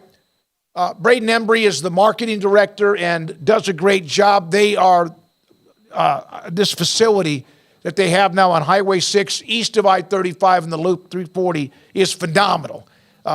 Hundreds, if not thousands more product for you. If you build pipe, steel, and metal buildings, they can help you find a contractor. They have a list of them that they know because this is what they do.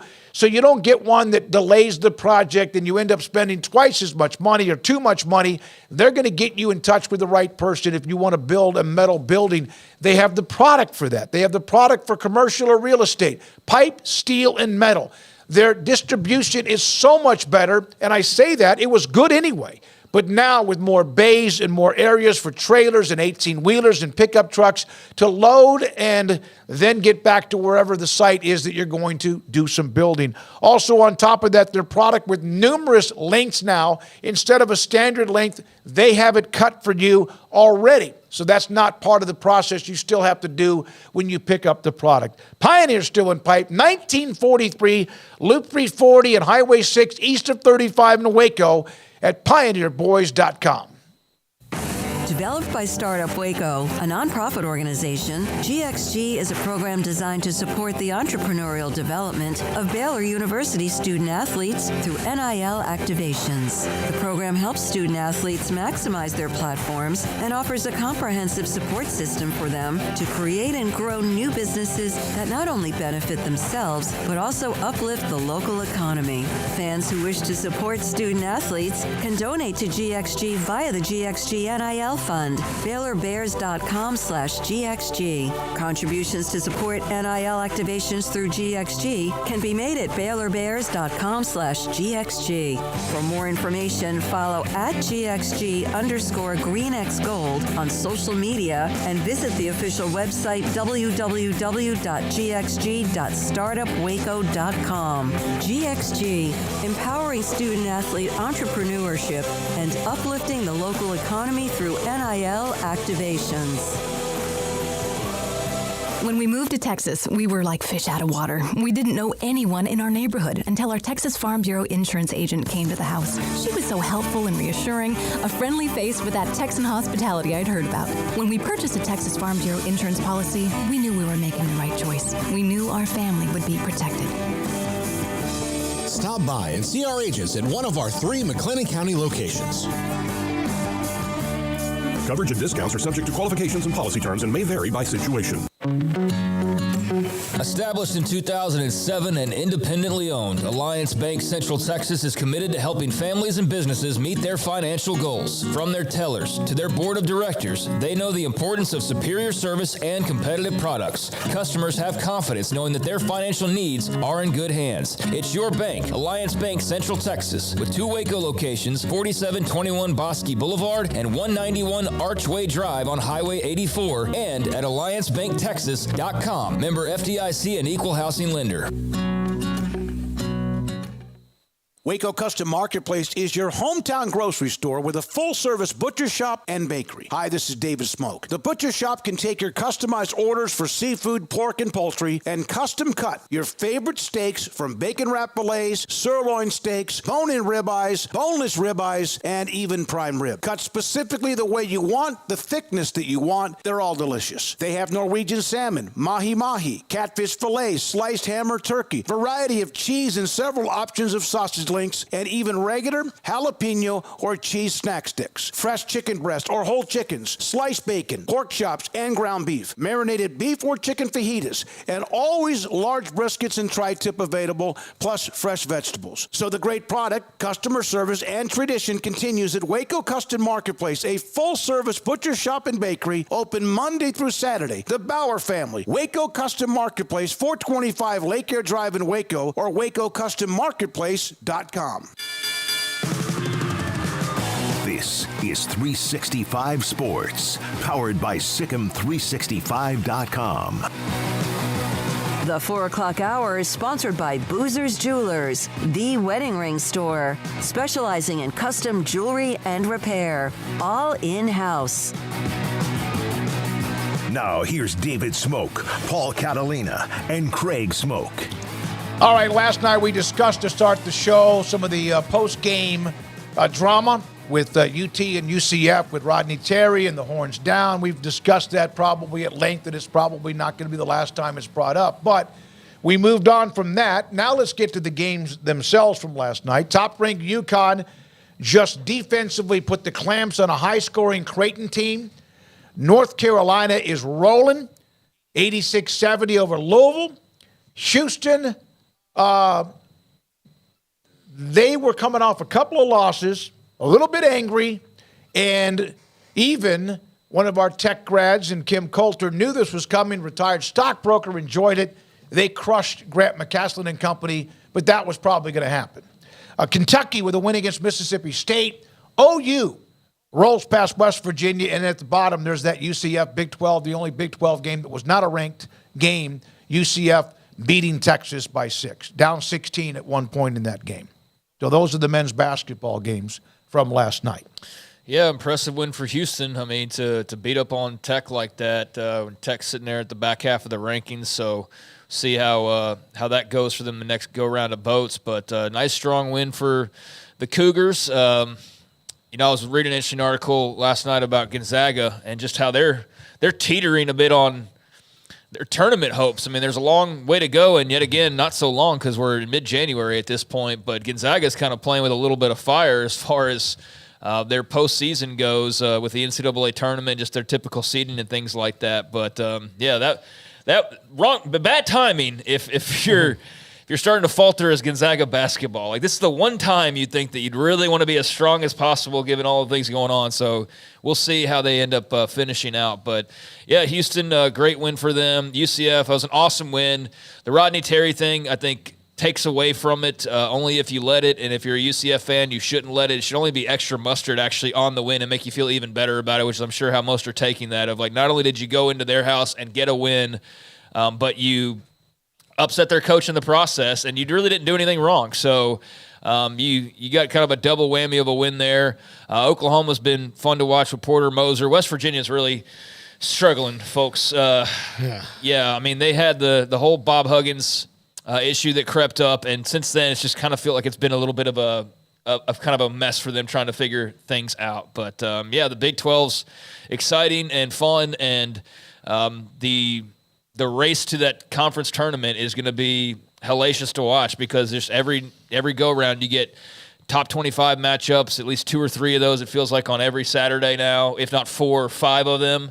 And just in general, the matchups are great. So, yeah, it's been a lot of fun to watch so far. I spoke with Pat Nunley a little bit earlier today, and one of the things I said, and he's the one, here's a guy that played the game, does the games, he understands the team. If you have a chance to win a game, and you may let one slip away, somebody hits a 3, something occurs, but when you have one and it's like you are holding it and you let it go, if you're not careful, without overreacting, without being overly dramatic, you could get into a 3 or 4 game slide in this conference, depending on how the schedule fills out, whether it's on the road or whatever. Almost every time you mentioned this, almost every night there's a couple of ranked teams against ranked teams. When you have 7 or 8 teams ranked, there's going to be 2 or 3 ranked teams playing each other almost every time you play during the week or on the weekend, too. Yeah, so you got 14 teams, and 8 of them are ranked right now? I think it's 7 or 8, yeah. Houston, Iowa State, Oklahoma, TCU, BYU, Baylor, Kansas, Texas Tech. 8. So, yeah, 8 of the 14, and then UCF's obviously got a couple of really nice wins. Texas was in there, and they finally dropped out. Oklahoma State, I mean... Yeah, they got beat badly. Yeah, I guess the coaching search is underway, right? Yeah, I hate that because I really like Mike Boynton. I do too. But Oklahoma State. And I got to ask you a question about UCF. Well, okay, go ahead. No, go ahead and say Oklahoma State. I'm sorry. Oklahoma State. It's a bummer. I always thought he would kind of get them going in the right direction. The NCAA pulled the rug out from Mike Boynton after Cade Cunningham left, and they had that, like all that. I always thought if you get one Cade Cunningham, you can get another. Not that there's just guys like that, but you can get those players that just haven't been able to string it together. Look, we can talk. You want to know like unvarnished opinions about Kansas? I need to ask you, but we need to hit off the radar. No, I'll just tell you really like rapid fire. I can tell you without reprisal currently because Amanda is on a boat in the middle of the ocean. So you said that she, like 3 days later, just launched this expletives about the game, right? A couple days later, like that. Okay, so before now, they played is she better off now because they just won in Austin? The UCF, I don't even know if she knows that because we haven't talked about it. Don't think she doesn't know Kansas won big 2 nights ago. She, because of the service on the ship, she can't get the scores. So she had asked me, how did Kansas do? And I went, they did very well. And she's like, well, your definition of very well and mine is different. I'm like, they won by almost 30. So yeah, they're all right. They won big. They won big. This last note, then off the radar. Let's do off the radar here. Chris Lowe of ESPN will join us just after 5 o'clock. His story, he has been all over and right ahead of the curve every single time when it comes to Alabama, Nick Saban, Kalen DeBoer, but college football in general over the last several days. Great writer for ESPN. This is 365 Sports.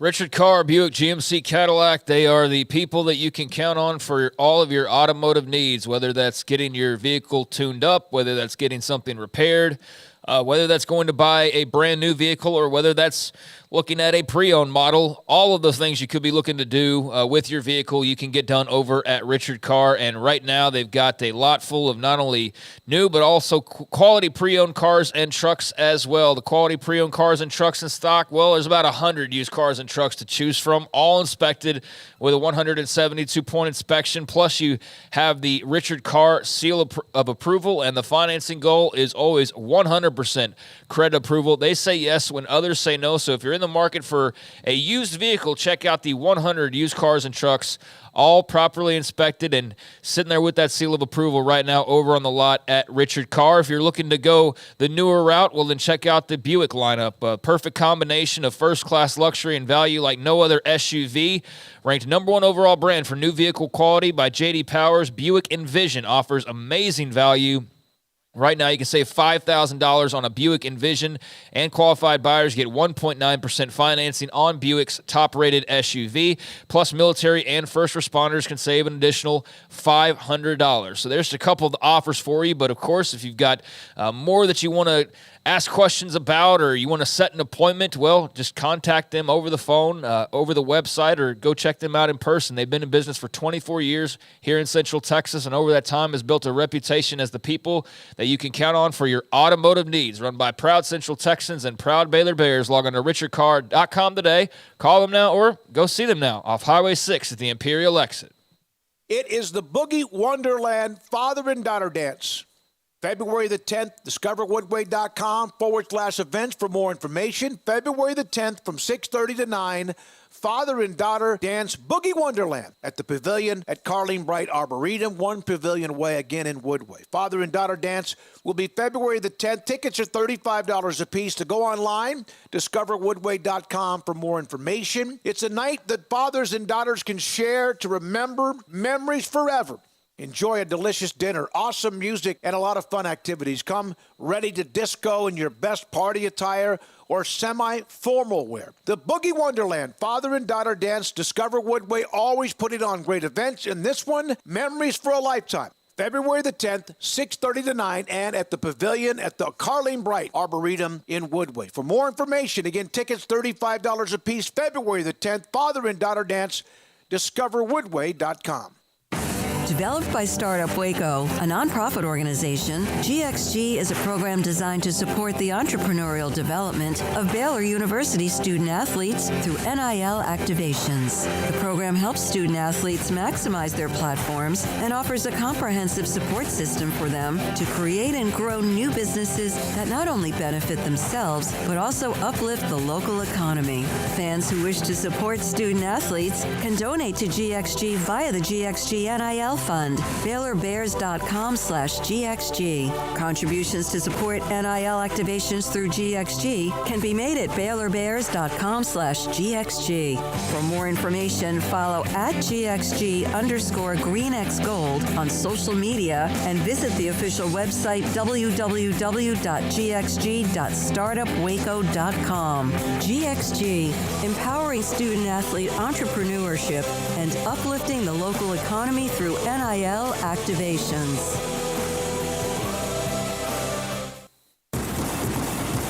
Penny Clinic Men's Healthcare in Woodway is now proud to offer you men an exceptional weight management body sculpting product called semaglutide, also known as Ozempic or Wegovy.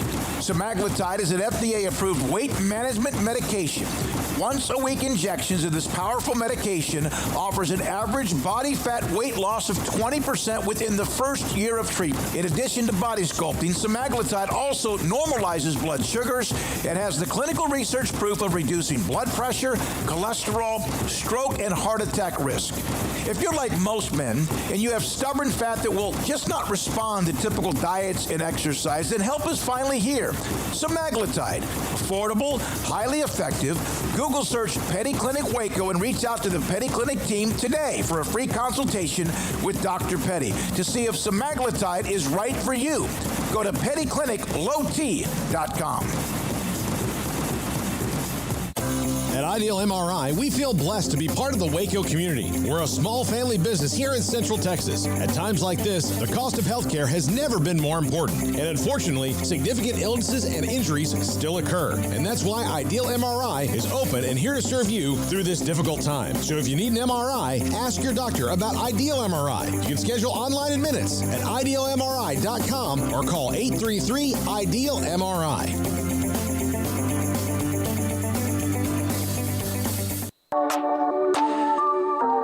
This is Craig Smoak's Off the Radar, presented by Alliance Bank. They take pride in making banking easy. AllianceBankTexas.com. All right, welcome into Off the Radar here on 365 Sports. Just a segment we do Tuesdays and Thursdays at around 4:45 Central that takes a look at kind of the broader scope of sports depending on the stories that are out there. Also, it's not an incredibly busy time now that college football stopped playing and you've got the NFL winding down its number of teams. It's kind of a slower Thursday, but I think I've got enough here jam-packed. And we're actually going to start off with some baseball. We are soon going to learn who will be the newest members of the Major League Baseball Hall of Fame class of 2024. Less than a week away from getting the official announcements on who is going to make this year's Hall of Fame. And there's a lot of interesting names that are involved. We'll definitely go over the list whenever it becomes official. But there are a couple of guys, actually a trio of guys, Ryan Thibodeau, Adam Dorr, and Anthony Calamis, who are tracking the votes for the Baseball Hall of Fame. They basically just wait for somebody to reveal their ballot publicly, and then they take that, just like you would a Heisman vote. Does Heisman Pundit still exist? I don't think so. Well, it might because they're not allowed to do it. I haven't thought about it in forever. They're not allowed now. to be public with it. Right. I haven't thought about it forever, and that just came to me as I was doing this because I remember you used to, like, whoever was running it would hear like a radio interview, and they'd say, I voted for so-and-so, and calculate it all. So it's basically the gist of it here is just those who have made their ballots public, they've been keeping up with it. So as of today, according to the article from Yahoo, there have been 175 ballots out of 384. First of all, is 384 too many votes for the Hall of Fame, or do you think with a big pro sports How many are organization- Heisman voters? More than that, probably. Like 5 or 6, Feels like 800, right? more than that, yeah. The Pro Football Hall of Fame does it better than anybody, and they do it as a committee. Yes, and they weed it out, and then boom, they get it down to a certain number, then they vote on the weekend before. Yeah, so given the Heisman, I don't know what the actual number of Heisman voters is, but I don't know how you even get those. It's very strange because I feel like sometimes there's like a 22-year-old kid who suddenly has a Heisman vote, and it's like, how? And then there's some older writers who don't. I don't know how exactly that works, but there's 384 for baseball. Some will argue that's too many. Most will argue that they are pretty stingy in how they deliver their votes, and they obviously, in many cases, have hold personal biases because of the way a guy did or did not talk to them. That has long been one of the complaints about the Baseball Hall of Fame. But take into account the votes that have been tallied so far, they have already been able to kind of bold who is likely to make it into the Baseball Hall of Fame coming up officially next week.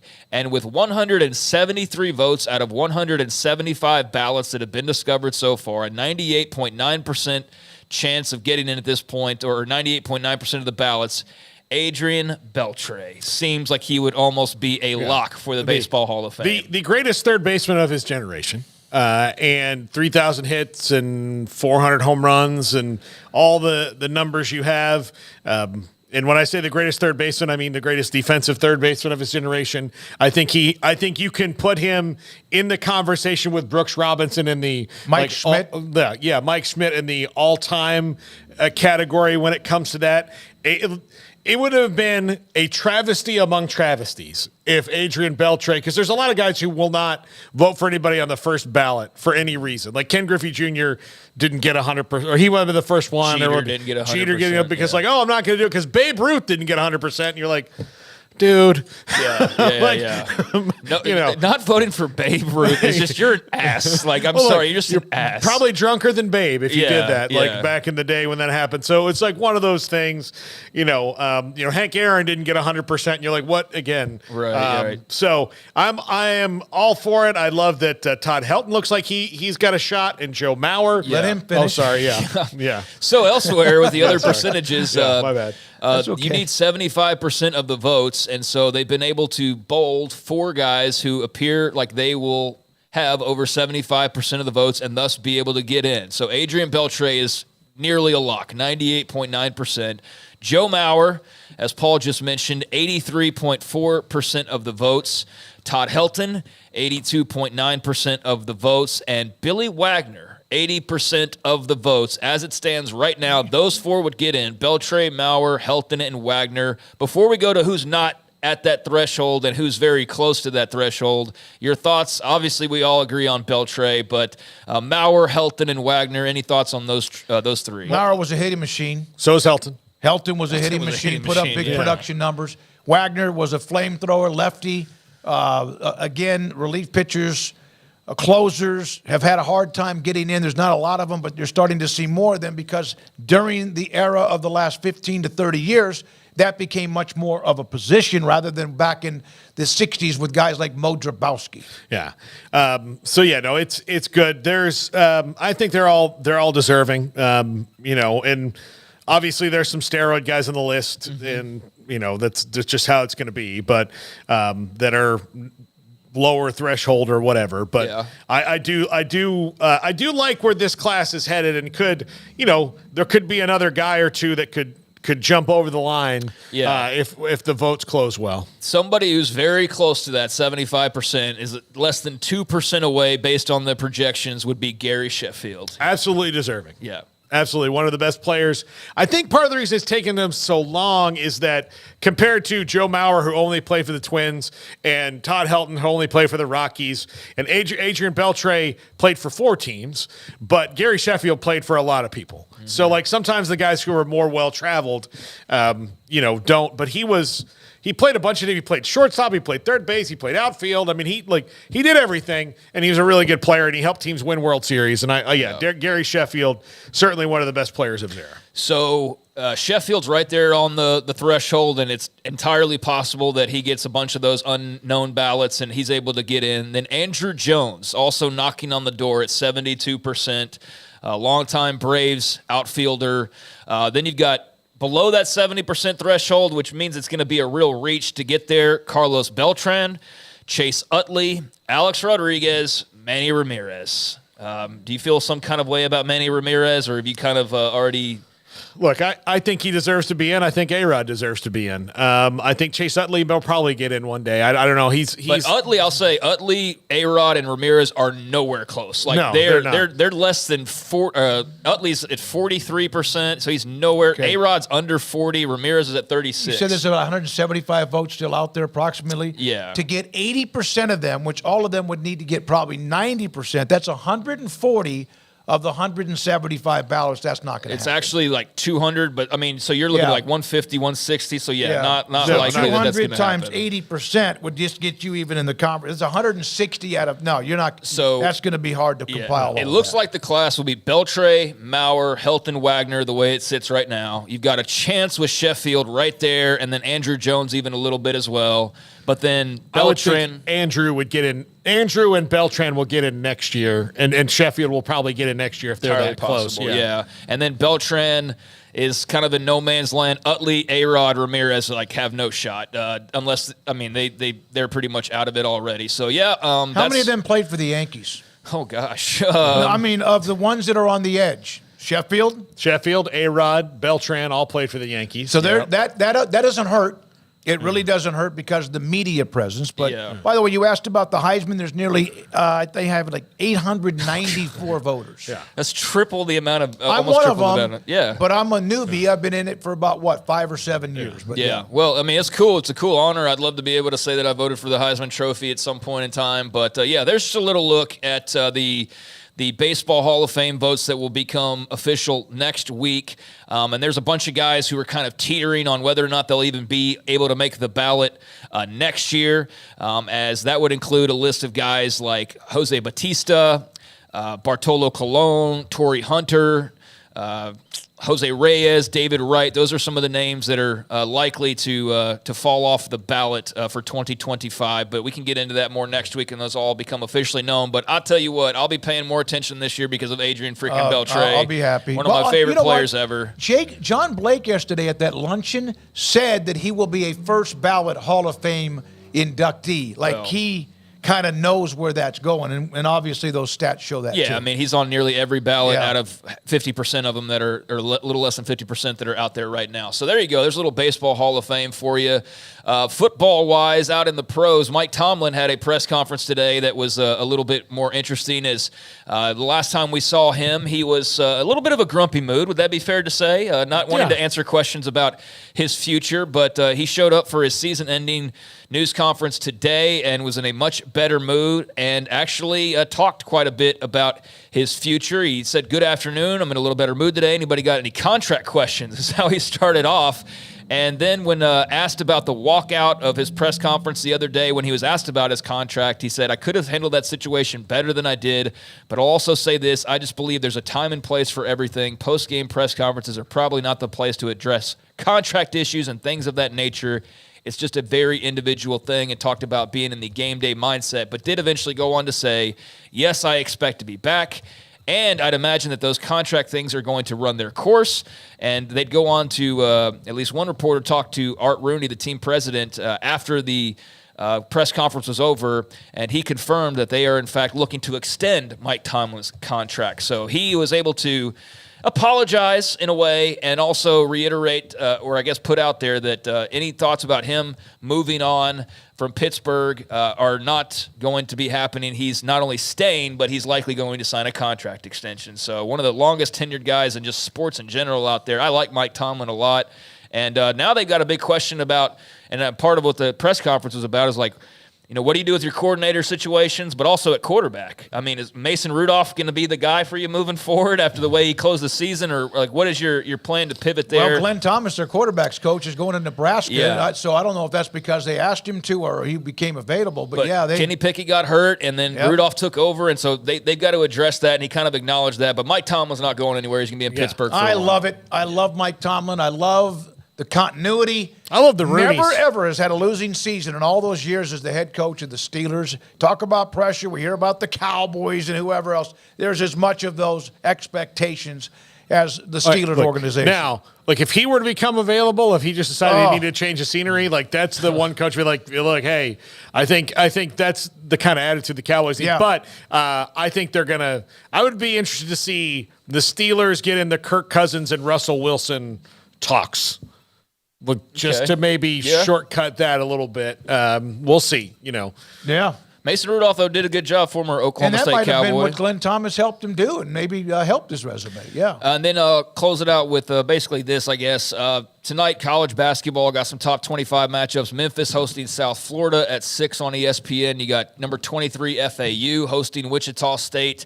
And then number 14 Illinois is at Michigan out there in Ann Arbor. So 3 top 25 matchups later on tonight, or 3 ranked teams in action later on tonight. And I guess one more thing here while Paul makes a phone call, but we already knew that Usher is going to, or I guess I just broke that for you probably, that Usher will be the halftime performer for this year's Super Bowl, but they've also started to announce some of the other to-dos. Reba McEntire, Post Malone, and Andra Day will be your pregame, entertainment for Super Bowl, was it 58 coming up here in Las Vegas, Nevada. LV triple Roman numeral I. Yes, LVIII is what it is. So yeah, Reba, Posty. What a tandem there for the pregame festivities. Would you guys like me to sing a few bars of Fancy? No, that's okay. That's okay. But White Iverson, sure, go right ahead. No, and then Usher will be your halftime performer. That was already out there, but there's a few things off the radar. Thank you, Craig. Appreciate that. That's great news on Adrian Beltre. Hopefully that trend continues. We're now joined by ESPN senior writer Chris Lowe, who has been all over the Alabama story from the Saban retirement to everything since. And, Chris, thank you for your time. Paul Craig and David Smoak here on 365 Sports. So what would you say, what would you describe the mood right now inside that football office at Alabama? Inside the office or the fans? I'd say inside the office, it's basically that there's not enough hours in the day. You know, as far as trying to add some guys in the transfer portal, make sure you're still keeping as many as you can from leaving, finishing up the staff, just trying to put your infrastructure in as quickly as you can. And I would say that there's 24 hours in a day. I would say probably if you're Kalen DeBoer right now, you wish there were 40 hours a day. There's just not enough time to do everything he's got to do. Chris, I mean, this is the most seismic thing to happen to college football in the coaching circles, maybe ever, in the way that it's reverberated based on the rules now. Was there any push by Alabama to try to keep him there so they didn't have to do this coaching search? Or was it just all right, well, we knew this day was coming. Unfortunately, it's today. No, it was his decision. He thought about this the last couple of years and gone about through this process with his wife. Was it time? Was it not time? And I think as they discussed it after the season this year, he felt like it was time to get out. He would have been 73 next football season. The wear and tear on this year and last year, as you get to that age, took its toll on him because Nick Saban is just not going to do it but one way, and that's all the way. He doesn't know. He would not have been able to sort of, scale back a little bit and be more of a CEO. That's just not the way he's wired. So I think the AD, Greg Byrne, had some notice that this was probably it after the season. So he had a working list that he was able to start with. But no, I mean, you're not going to, when he decides that it's time for him to walk away, you're not going to talk him out of it. And but any good AD, listen, when you got a guy like Saban who's just finished his 17th year, he's 72, he's going to be prepared for this. You can't just wait and say, okay, we're going to start from scratch. So I think he had a list of guys that probably he had worked on, edited a little bit over the last couple of years. So when this day did inevitably come, he'd be ready to start. I think that's what happened with Byrne. He was gone that day, later that night. And I know he had, 3-4 names right there on his list that he wanted to work off of. Just got some breaking news here. As a matter of fact, Alabama, Kalen DeBoer picked up a commit from Washington transfer quarterback Austin Mack. So that just becoming a piece of news here down the line. So Alabama picks up a quarterback from his old stomping grounds. Chris, if this were college football of old, which it's not, but if it were, would Saban still have a few more years left in him, not having to deal with the portal or NIL or any of those things, or is that overblown? I think that was a factor. It wasn't the factor. He does, he's made it pretty clear he's not crazy about this version of college football.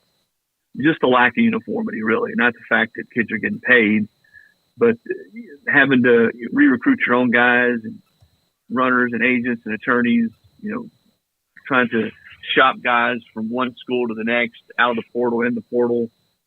That's the part he didn't like. And I think, and I think if you talk to most coaches, really 98.7% of coaches are going to tell you the same thing. But I think it was more a combination of he just felt like it was time to go, time to hand it over to somebody else. As I said a minute ago, it had taken its toll on him. And he wanted to leave, two things. He wanted to leave when the program was still in good shape and not dipping and not taking on water. Well, he might have been one of his better coaching jobs this year. And they're an overtime win from getting to the national championship game. I think the second thing is when he walked away, and he's told me this in the past, he wanted to have enough quality of life that he could go out and do some things, he and his family and his wife, Terry, that he simply hasn't had time to do, that his quality of life was good enough to be able to do those things. And I think that certainly factored into his decision as well. Chris, was Jimmy Sexton unfairly criticized for having all of these candidates that would probably be the ones contacted when Nick Saban retired? Well, I mean, criticized, I would say probably if you're in that world, you're an agent. That's what you want. Yeah, now it's a compliment. Yeah, but probably a compliment. That you've got all those guys, and he's been that guy. That whether it's Sarkisian, whether it's Saban, whether it's DeBoer, Mike Norvell, Lane Kiffin, all those guys are his guys. And he had that one day. Sarkisian got a raise, Norvell got a raise. DeBoer goes from Washington to Alabama with a raise that's probably going to double what he was making at Washington. So, I mean, that's the money now the coaches are making is pretty insane. I mean, I'll be the first to admit that, but that's sort of the market. And when you look at college football now, and I always advise people close to me, fans, friends, family, love your school, love your program, root for your school, root for your program, but know that the game has changed, that the players and the coaches aren't necessarily going to love you back all the time because there's ability now to go and make a lot of money if you're a coach. And if you're a player, you got chances now to go from school to school and get bigger deals. And that's sort of what we're seeing now in college football. Other than replacing the legend, which we've always heard about, don't be the one that does, be the one that replaces the one who did. But with the NIL that Saban and Alabama had set up, is that now a problem because there was a discount with Saban being the head coach? Well, I know they've got to continue to build that. I know that's the priority now in Alabama, to continue to build that collective, because there's no mistake in the fact that when kids come on campus or they're transferring, they want to know what kind of deal they can get. And, Nick was always let's divvy it up sort of as evenly as we can. That's just sort of the generation, his school of coaching he came from. And that's not the way it really works anywhere else now. I mean, your quarterbacks are going to cost more, edge rushers are going to cost more. But no, I think that is a priority now in Alabama. Not that Alabama had fallen way behind. I mean, they still, the last couple of years, were able to get great players. They got a couple of key transfers. The recruiting classes were good. But yes, absolutely. Kids wanted to play for Nick Saban. 2 reasons. Number one, his teams have won every single year and played for championships. And maybe more importantly, every kid that the Alabamas of the world, the USCs, the Texases, the Ohio States, the Michigans, every one of those kids thinks they're going to play in the NFL. Now, we know that the percentages say that that's far from the truth. So where do they want to go? They want to go to a place that has, or a coach who has a proven track record of producing a lot of NFL draft picks. And Nick's, what's the stat? He's got more NFL first rounders, like double the number of first rounders he's produced in losses his entire career at Alabama. So those are the skins on the wall for him. And that's why kids want to come play, because he had set them up for success. And, probably something that's not talked enough about is his graduation rate among players was among the highest in college football as well. Chris, you mentioned Jimmy Sexton and getting all those guys raises. And part of being a great agent is getting your client a raise even when they're not necessarily up for a job. They could be theoretically up for it because college football, has to work that way. How many of those guys actually did talk to Greg Byrne and interview? Well, Norvell definitely did. There was definitely contact and conversations there. And I think from the get-go, I was told it would be one of those 2 guys, DeVore or Norvell. Both of those are Sexton clients.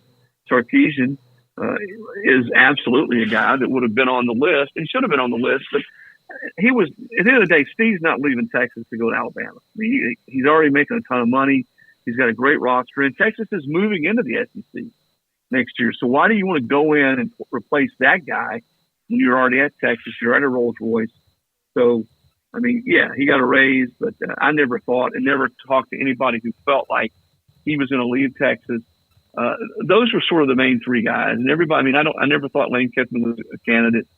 Dabo Swinney is not a Jimmy Sexton. Never thought he was a main candidate. And Dan Lanning's the other one in Oregon.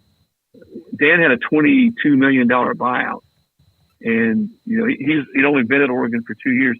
I don't think he ever was really on that list either, because he just wasn't realistically at that point going to leave Oregon to go to Alabama. And you're right. You want to be the guy that replaces the guy, and not necessarily the guy that replaces the guy. And a lot of guys just weren't raising their hand to sign up for that. Caleb DeVore was.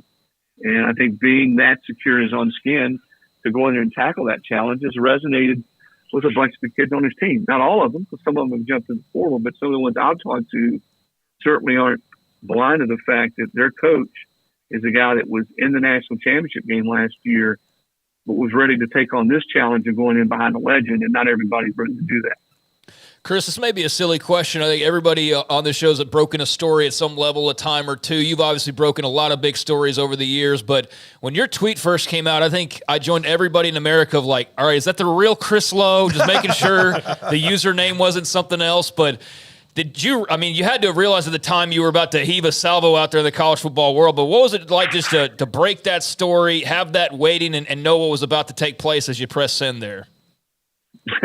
Yeah, I got several calls, several text messages saying, hey, is this you? Is this legit? So unfortunately, in the social media world, we all have to deal with that now, sort of the fake accounts or bogus accounts on social media. But no, I knew what how that was going to just absolutely go viral. And hey, it's Nick Saban, the guy that's, I don't know in our lifetime we'll ever see anybody, and it may be a long time, have that type of run. So I understood and was certainly cognizant of the fact that the college football world was really getting ready to be turned upside down when I got the news from two people I trusted that he had indeed retired and told his team. That's the thing I think that I would add is, Nick's such an old school guy that he 100%, 1,000% did not want that to get out before he told his team. And I found out literally right after he told his team, he was not going to do anything or say anything to anybody that would potentially jeopardize that. He wanted to be the one in a team meeting with all his guys there and telling, hey guys, I'm retiring, before they read it, on the internet or on a website or social media. And it's rare now that coaches are able to do that because the immediacy of everything. People talk, kids are on Twitter, they're texting their buddies. Somebody in the football complex is texting somebody because they've heard it. So to me, that was the accomplishment of all accomplishments. You talk about who broke the story, but the fact that he was able to tell his players before it got out there publicly is pretty amazing in this day and age. Not sure if you won't know this story, but Jalen Milroe was on his way flying into Texas to Tyler for the Earl Campbell Tyler Rose Award. He was a finalist. And obviously that changed things. That got interrupted because I don't know if he was in mid-flight or was about to leave or not, but that did change some things. That says a lot about you, not just to scratch your back, but that says a lot about you that you had those kind of sources, and that's what we work for, that would give you that kind of information for then you to do your due diligence that was available to you. Well, I mean, I'm fortunate. I've done this for a long time, and I've had a chance over the last 30-some years to get to know a lot of people and cover ball. I covered the NFL for a while. I covered college football, and guys sort of come up through the ranks, and you get to know them when they're assistants. You maintain those relationships.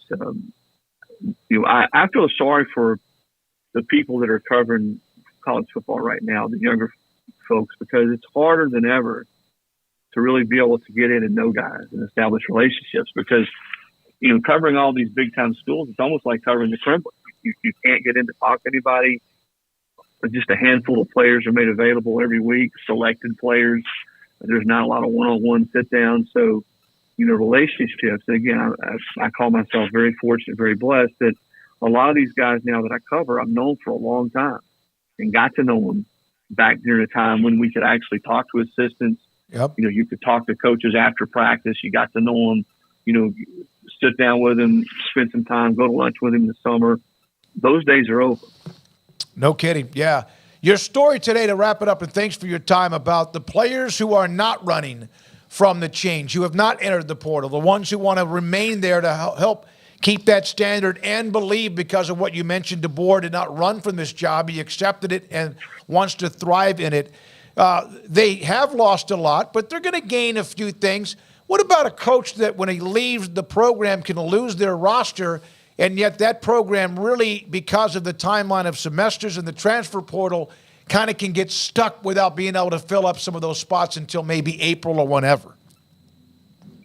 That's just where we are, guys, in the sport. And it's no different anywhere. I mean, if Kirby Smart announces tomorrow that he's going to go take the Atlanta Falcons head coaching job, same thing would happen in Georgia, especially when it's a coach of that stature. A coach that has won, a coach that kids want to go play for. Basketball is a little bit different. Krzyzewski announced his retirement, and then he coached the whole year in hoops. But in football, look at what happened at Washington. A bunch of guys are bolting at Washington after DeBoer left there. And Arizona, same thing in Arizona with Jed Fish leaving Arizona to go to Washington, because there's a 30-day window for all schools, if your coach leaves, that you have a chance to transfer. And I know a lot of people don't like that. I mean, if you look at it from all the different perspectives for a kid, you say, well, okay, he ought to have at least to have a chance if his coach leaves. But for the program, yes, it can be crippling. It's very, very difficult. But that's just sort of where we are. And kids can go where they want to play. They don't have to sit out like they used to Now it's multiple times you can transfer, and everybody says where we're headed. I don't know. I don't have a crystal ball, but clearly there's got to be at some point some uniformity that takes into account the entire program, the kids' needs, and their best interests. Because I don't feel sorry for the coaches. So those guys are making a ton of money. Yep. Now, they have contracts. They have buyouts. There's ramifications if they leave. I mean, as I said, if Lanning left, it would have cost him or whoever was hiring him $22 million. I think DeBoer's buyout was $12 million. So those are real dollars and cents. So they do have contracts. But yeah, I mean, I don't know how it is, how it works out. I don't know that I have a lot of confidence that Congress is going to fix things. But it's something that if you don't adapt and you don't evolve, and you don't figure out a way to deal with it and spend most of your time complaining and belly aching about it, then you're probably not going to be able to sort of be up and stay up with the time. Chris, great stuff. Thank you so much for being a part of our show. Hey, anybody that knows Dave Wilson, I'm always willing to go on his show. Oh, yeah. He and I used to cover JUCO basketball in East Texas together at some gyms that, of course, have a great history. But, thank you for checking on that. Chris, thank you so much. Dave's a great friend, too, and with you at ESPN. Chris Lowe, ESPN, broke the Nick Saban story and has also been all over the coaching changes and search and DeBoer and more. One of the quotes from Tyler Booker, a junior offensive lineman at Alabama. I want to wish them well whenever they go, the players who have entered the portal. But just because Coach Saban is gone, that doesn't mean the standard is gone. He taught us that standard. It really comes down to, why did you come to the school? I came to Alabama, obviously, to play for Coach Saban and play to his standard, to be challenged every day, held accountable by my teammates and people in this building and the fans. No amount of money could buy me away from Alabama and my legacy here. Yeah, and that's great for him. It's not true for everybody. No. And so to each their own. And that was the thing. And I think, it's starting to be kind of clear here that Nick Saban, so what Dave Aranda tried to do with NIL was what Nick Saban was trying to do. And he knew that players were going to get more, but he was trying to spread it around a little more evenly. And he can get away with that because he's Nick Saban, because that if I'm going to invest in Nick Saban as a player and go play there, that my return on that investment is probably pretty good. That I'm going to probably wind up, if I want to be an NFL player, with a really good shot to do that if things go the right way. So he was able to do that. Well, he's not there anymore. Kalen DeBoer, and nobody else has that kind of street cred. So now it's okay. Where do I want to go that's not the place that Nick Saban was? That I liked more, or that's a better fit for me, because I wanted to play for Nick Saban. That's not going to happen. No offense to Kalen DeBoer. I'm sure he's a great guy, but I came here to play for Nick Saban. That's not the reality of the situation anymore. The fact that they could keep it under the hat for as long as they did is like it just doesn't happen anymore. Not even with high school football coaching changes, much less somebody named Nick Saban. Well, yeah, I agree with Paul. I also think there's just guys who nowadays are it doesn't matter. It's just chasing money. It's just chasing money or exposure or whatever. And, hey, if that's the path that you choose to take, I'm not saying that's wrong either, to each their own. But, yeah, it's good to know that there are guys who are just loyal to the school, to the program, and that even with the coaching change, they're still going to give it a shot where they are. And for those that don't do that, I get that as well. Everybody's got their own, goals and dreams or objectives. And for those who want to stick it out, I think they're it's not like they're suddenly the children of the poor out in Tuscaloosa. They just hired the coach who finished runner-up for the national title, with far less resources and money and talent bed than the place that he's now occupying as the head coach. So the only downside to this is just that the expectations are so astronomically high because the greatest to ever do it is the one leaving. Not another guy who just won a couple titles. It's the best to ever do it. So, yeah, the shoes are huge, but I think that speaks really well of Kalen DeBoer that he's embracing that, whereas others would be like, nah, or maybe be scared of it. And I don't think a Sark or those guys, I think their situations are unique because it really would be somewhat of a lateral move in so many ways. So, it's always going to be interesting to see who would jump up and grab the baton and want to run with it, and DeBoer's the one that did, so I'm excited to see what he does with it, and I'm fascinated by just this new era of college football, not so much all the other stuff that we talk about, but just a post-Saban world. What does that look like? I mean, because we've been accustomed to one team being in the mix every single year for 2 decades, and now they may be a non-factor for all we know for a season or two, or they might just not skip a beat, and it's like, damn it, we can't get rid of them to save our lives. But it's going to be fun finding out which path this is going to take now. Yeah, you mentioned those who want to move on, and yesterday you brought up how many players may have moved from Alabama to Auburn or vice versa. Do you have that tweet, Garrett? I saved that because Craig brought it up yesterday. It's from Craig Stevenson the first. Antonio Kite is only the second Alabama scholarship player of the modern era to transfer to Auburn, with running back Corey Grant in 2011 being the other. It's never happened from Auburn to Alabama, to the best of my knowledge. Yeah, I mean, it's not a long period of time we're talking here, but it's good to see that there is some rivalry aspect still there where it's not just rampantly happening every year.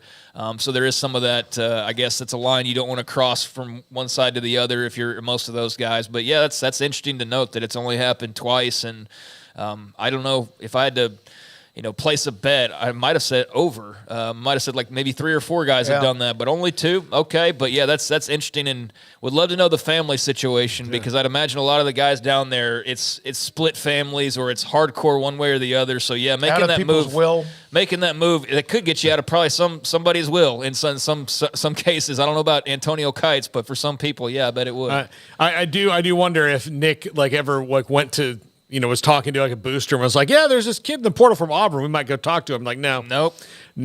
Got to be better options than that, right? You can take him from LSU. Because here part of it is Alabama, it feels so, and they are, but I mean, but it's the fans probably feel so superior to Auburn. It's like one of those things no. LSU, we respect them, but Auburn, we're not going to.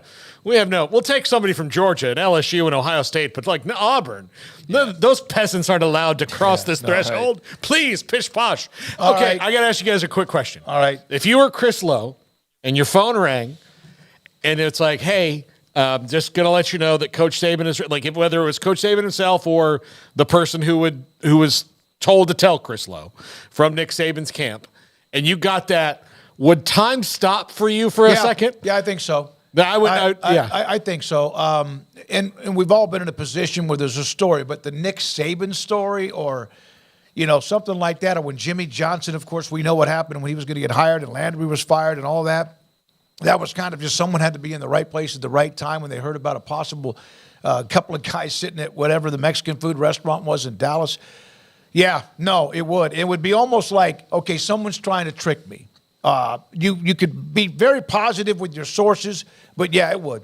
I would still be part of the reason that time would stop for me is to be waiting for that guy who maybe have a friendly relationship to be like, I'm just kidding, man. Yeah. Just want to see what you would say. How's your kids? Yeah. It's one of those things where I push it. And you sure as hell hope that somebody didn't fool you. But that's why you do your due diligence. All right, when we come back, Mickey Spagnola, DallasCowboys.com. Cowboys are done. Mike McCarthy's back. Dan Quinn coming back too. Dak will be back. We'll discuss it with Mickey. Mickey Spagnola, DallasCowboys.com is next on 365 Sports.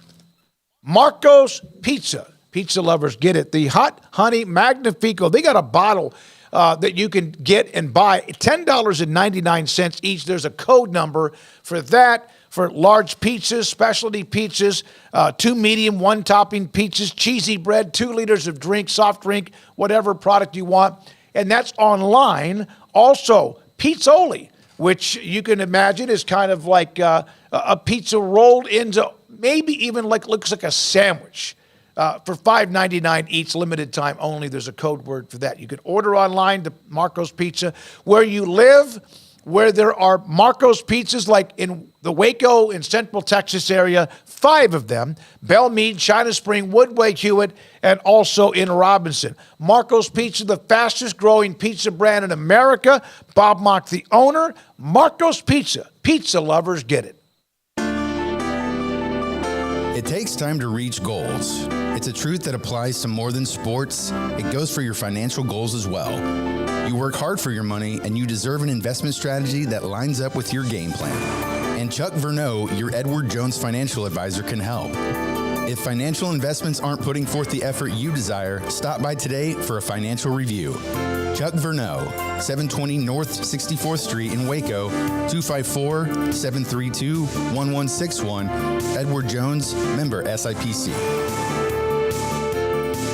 Shop savings during the Start Something New sales event at Allen Samuels in Waco. Right now, get a 2023 Ram 1500 Laramie Crew Cab 4-wheel drive with $15,000 off MSRP or 2.9% for 72 months only at Allen Samuels in Waco. Baylor Scott & White Southwest Sports Medicine and Orthopedics, the team physicians for Baylor Athletics, diagnosing and treating all sports-related injuries, including concussions. These specialists also provide orthopedic services for athletes and non-athletes alike, whether it's knee or shoulder pain, a wrist injury, orthopedic spine care, and even an arthritis and total joint clinic. Trust the doctors Baylor Athletics trust. Baylor Scott & White Southwest Sports Medicine and Orthopedics wants to get you back in the game. Baylor alumni are more than 160,000 strong. When we all join hands to support our university, we don't just move the needle, we move mountains. Working together, we create life-changing opportunities for students on the field, in the classroom, in the laboratory, and in life for generations to come. So get connected, get involved. Learn how at baylor.edu/alumni. Ring in the new year with unbeatable savings on the new 2023 Ram trucks during the wrap-up the year sales event at Allen Samuels in Waco. Take advantage of this limited-time opportunity and start the new year in style. Shop our great selection in-store or online today. Samantha Duvall, TexasBeefHouse.com, farm-raised Wagyu beef, and of course it is spectacular. We've discussed it all the time, and you were right. Back when you had that online auction that went so incredibly well, that live auction too, that you were going to have more and more of them, and you've got one again scheduled for the end of the month. Yeah, so we've got another live auction, so it'll be in person or you can bid online. Coming on Tuesday, January 30th. We're going to have dinner beforehand at 5 o'clock. We're going to have smash burgers. We're also going to have some of our steaks for steak tasting. That way you can taste test it and then bid on it. And then the auction will start at 6:15. So you'll be able to bid at our place in person here in Tyler, Texas, or you can bid online at cci.live. Tuesday, January 30th. And don't forget, you can also use the code SICK'EM10 for 10% off your order. Where is the best beef in Texas? Your house. When you ordered from Texas Beef House, unleash the flavor of Texas-raised Wagyu from our pasture to your plate at TexasBeefHouse.com. This is 365 Sports, powered by Sick'Em365.com. The 5 o'clock hour is brought to you by Edward Jones Investments and financial advisor Chuck Verneau, who'll navigate you through today's financial climate. Edward Jones, making sense of investing. Now here's David Smoak, Paul Catalina, and Craig Smoak. Over the years I've known Mickey Spagnola. He's joined the segment, the shows forever, and there's always a huge story about 50% of the time where the segment could be a player being signed or cut, whatever, coaching change. So we're in that 24-hour period, Mickey, where you're scheduled today, and we have the Mike McCarthy news, and Lord knows what else happened while we've been on the air. But when Jerry made the decision, was this being safe with continuity, or was this him believing truly they're that close to winning something better than what's happened? Well, I think it's both are hand in hand. I think that, you don't dismiss having won 12 games in 3 consecutive years, and that, you subscribe to the theory that you got to keep knocking at the door and maybe it'll fall in. And so staying with continuity.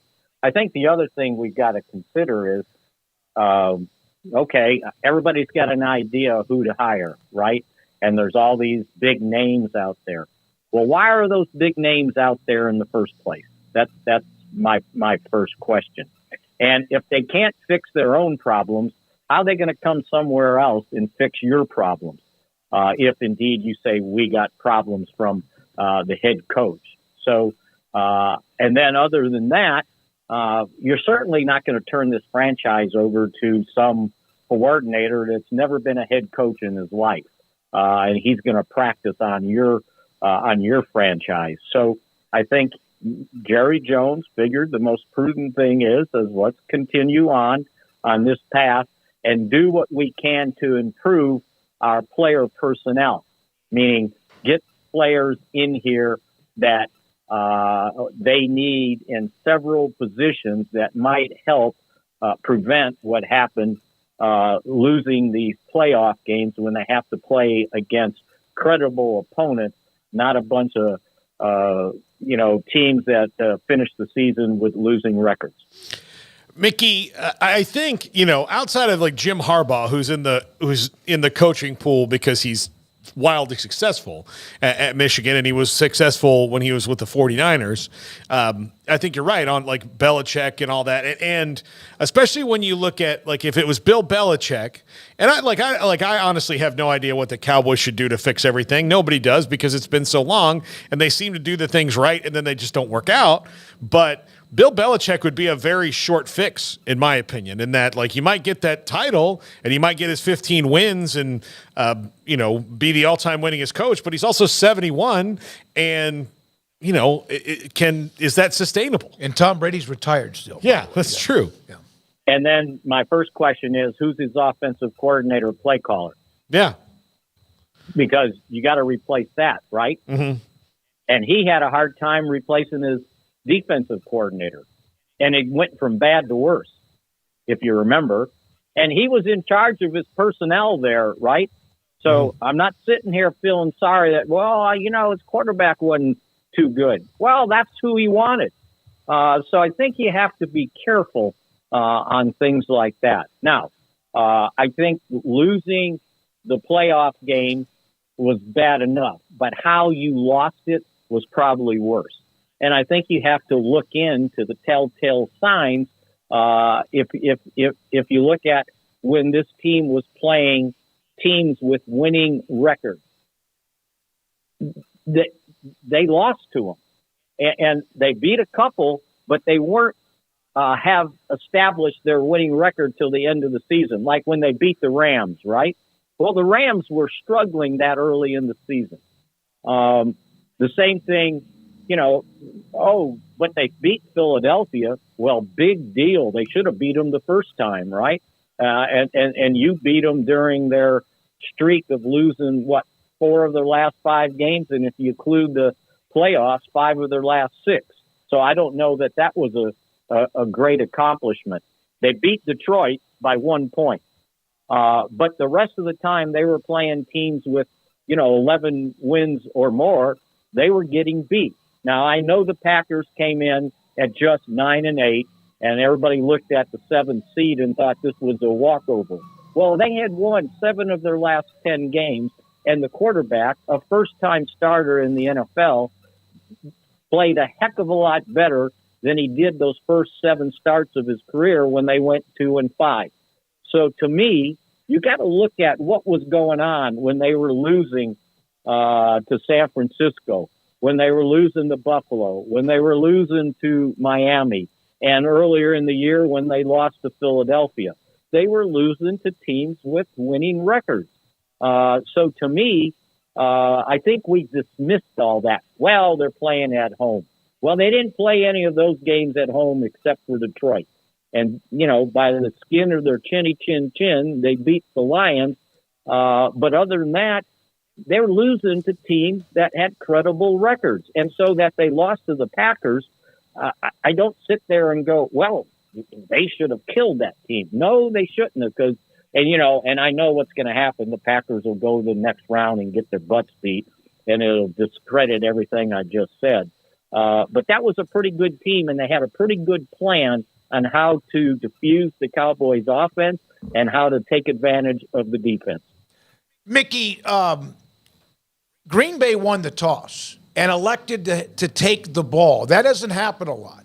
You have to be pretty confident, or you have to know, man, we can't afford to let them have the first drive. We go to the 3-0, 7-0. Dallas with the lead is, like anybody else, is dangerous, but they're really good with it.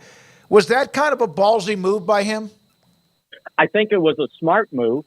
And in my books, like when the Cowboys would win the toss and they would defer, and it's like, why do you want to defer? Because there's a good chance you're going to be behind.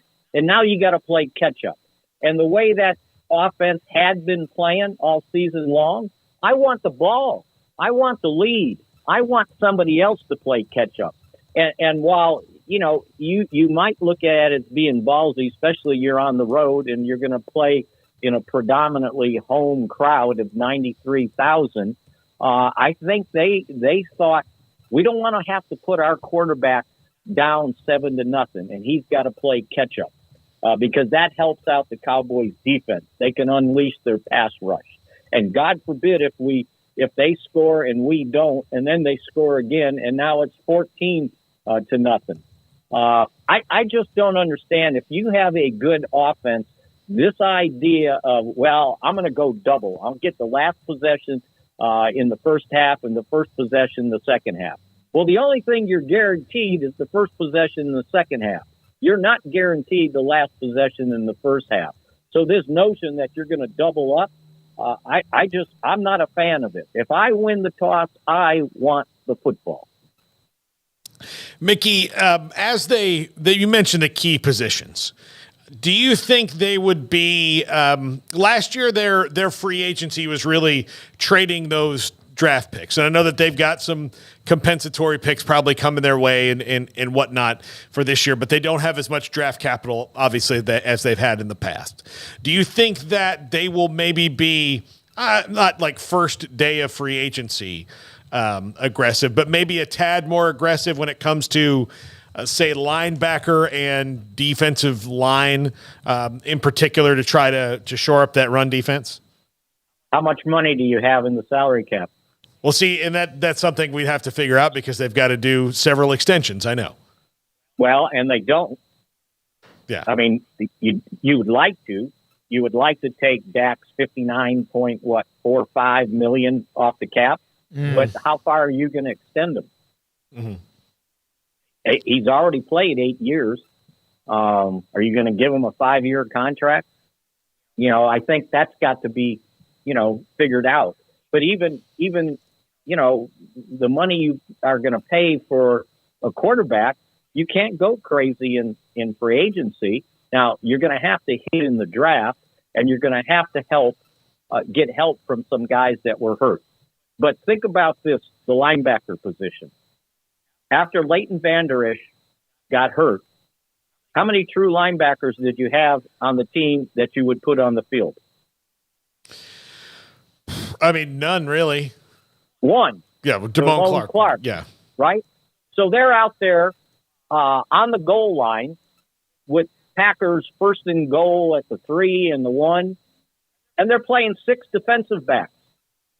Well, what do you think happened? They ran right over them, right? So the linebacker position, and who knows what happens with Leighton Vander Esch. Maybe he's thinking, you know what? I'm close to really messing my body up with this neck problem. Maybe he doesn't want to play. Well, you're going to need some linebacker help. Now, again, Overshawn gets hurt, and that ends up really hurting him because they had a position mapped out for him, and he was going to do the deal where Jaron Kearse was, who didn't do a very good job of handling that position this year. So that was a linebacker. Is Micah Parsons a linebacker, or is he a defensive end? And somebody's got to tell him what's best for the team, not what's best for his pocketbook. Bingo. Because obviously we know defensive ends get paid for sacks. Linebackers don't get paid that much. But to me, he's more valuable as a linebacker than an every down defensive end. But they've got to fix that position and no longer masquerading along with a safety at 6'1", 215 playing linebacker. I think Marquise Bell did a heck of a job, as good as he can at his side, trying to play linebacker, but he's a safety. Jaron Kearse is a safety. He's not a large stand-up linebacker at the line of scrimmage that can cover. So that, to me, is position number one. They got to get better in the secondary. After they, with Stephon Gilmore injured, they ended up one cornerback short for this game because Gilmore tries to play gallantly with a harness on his shoulder, But they tried to compensate for that to keep him out of a lot of contact, and they tried to play zone. And that didn't go over very well because they had more busted coverage than you can shake a stick at trying to play zone and instead of the man they played all year. And if you think about going forward, while they'll get Trayvon Diggs back, but does he come back the way he was before the ACL, or is it going to take a year to get back to that level?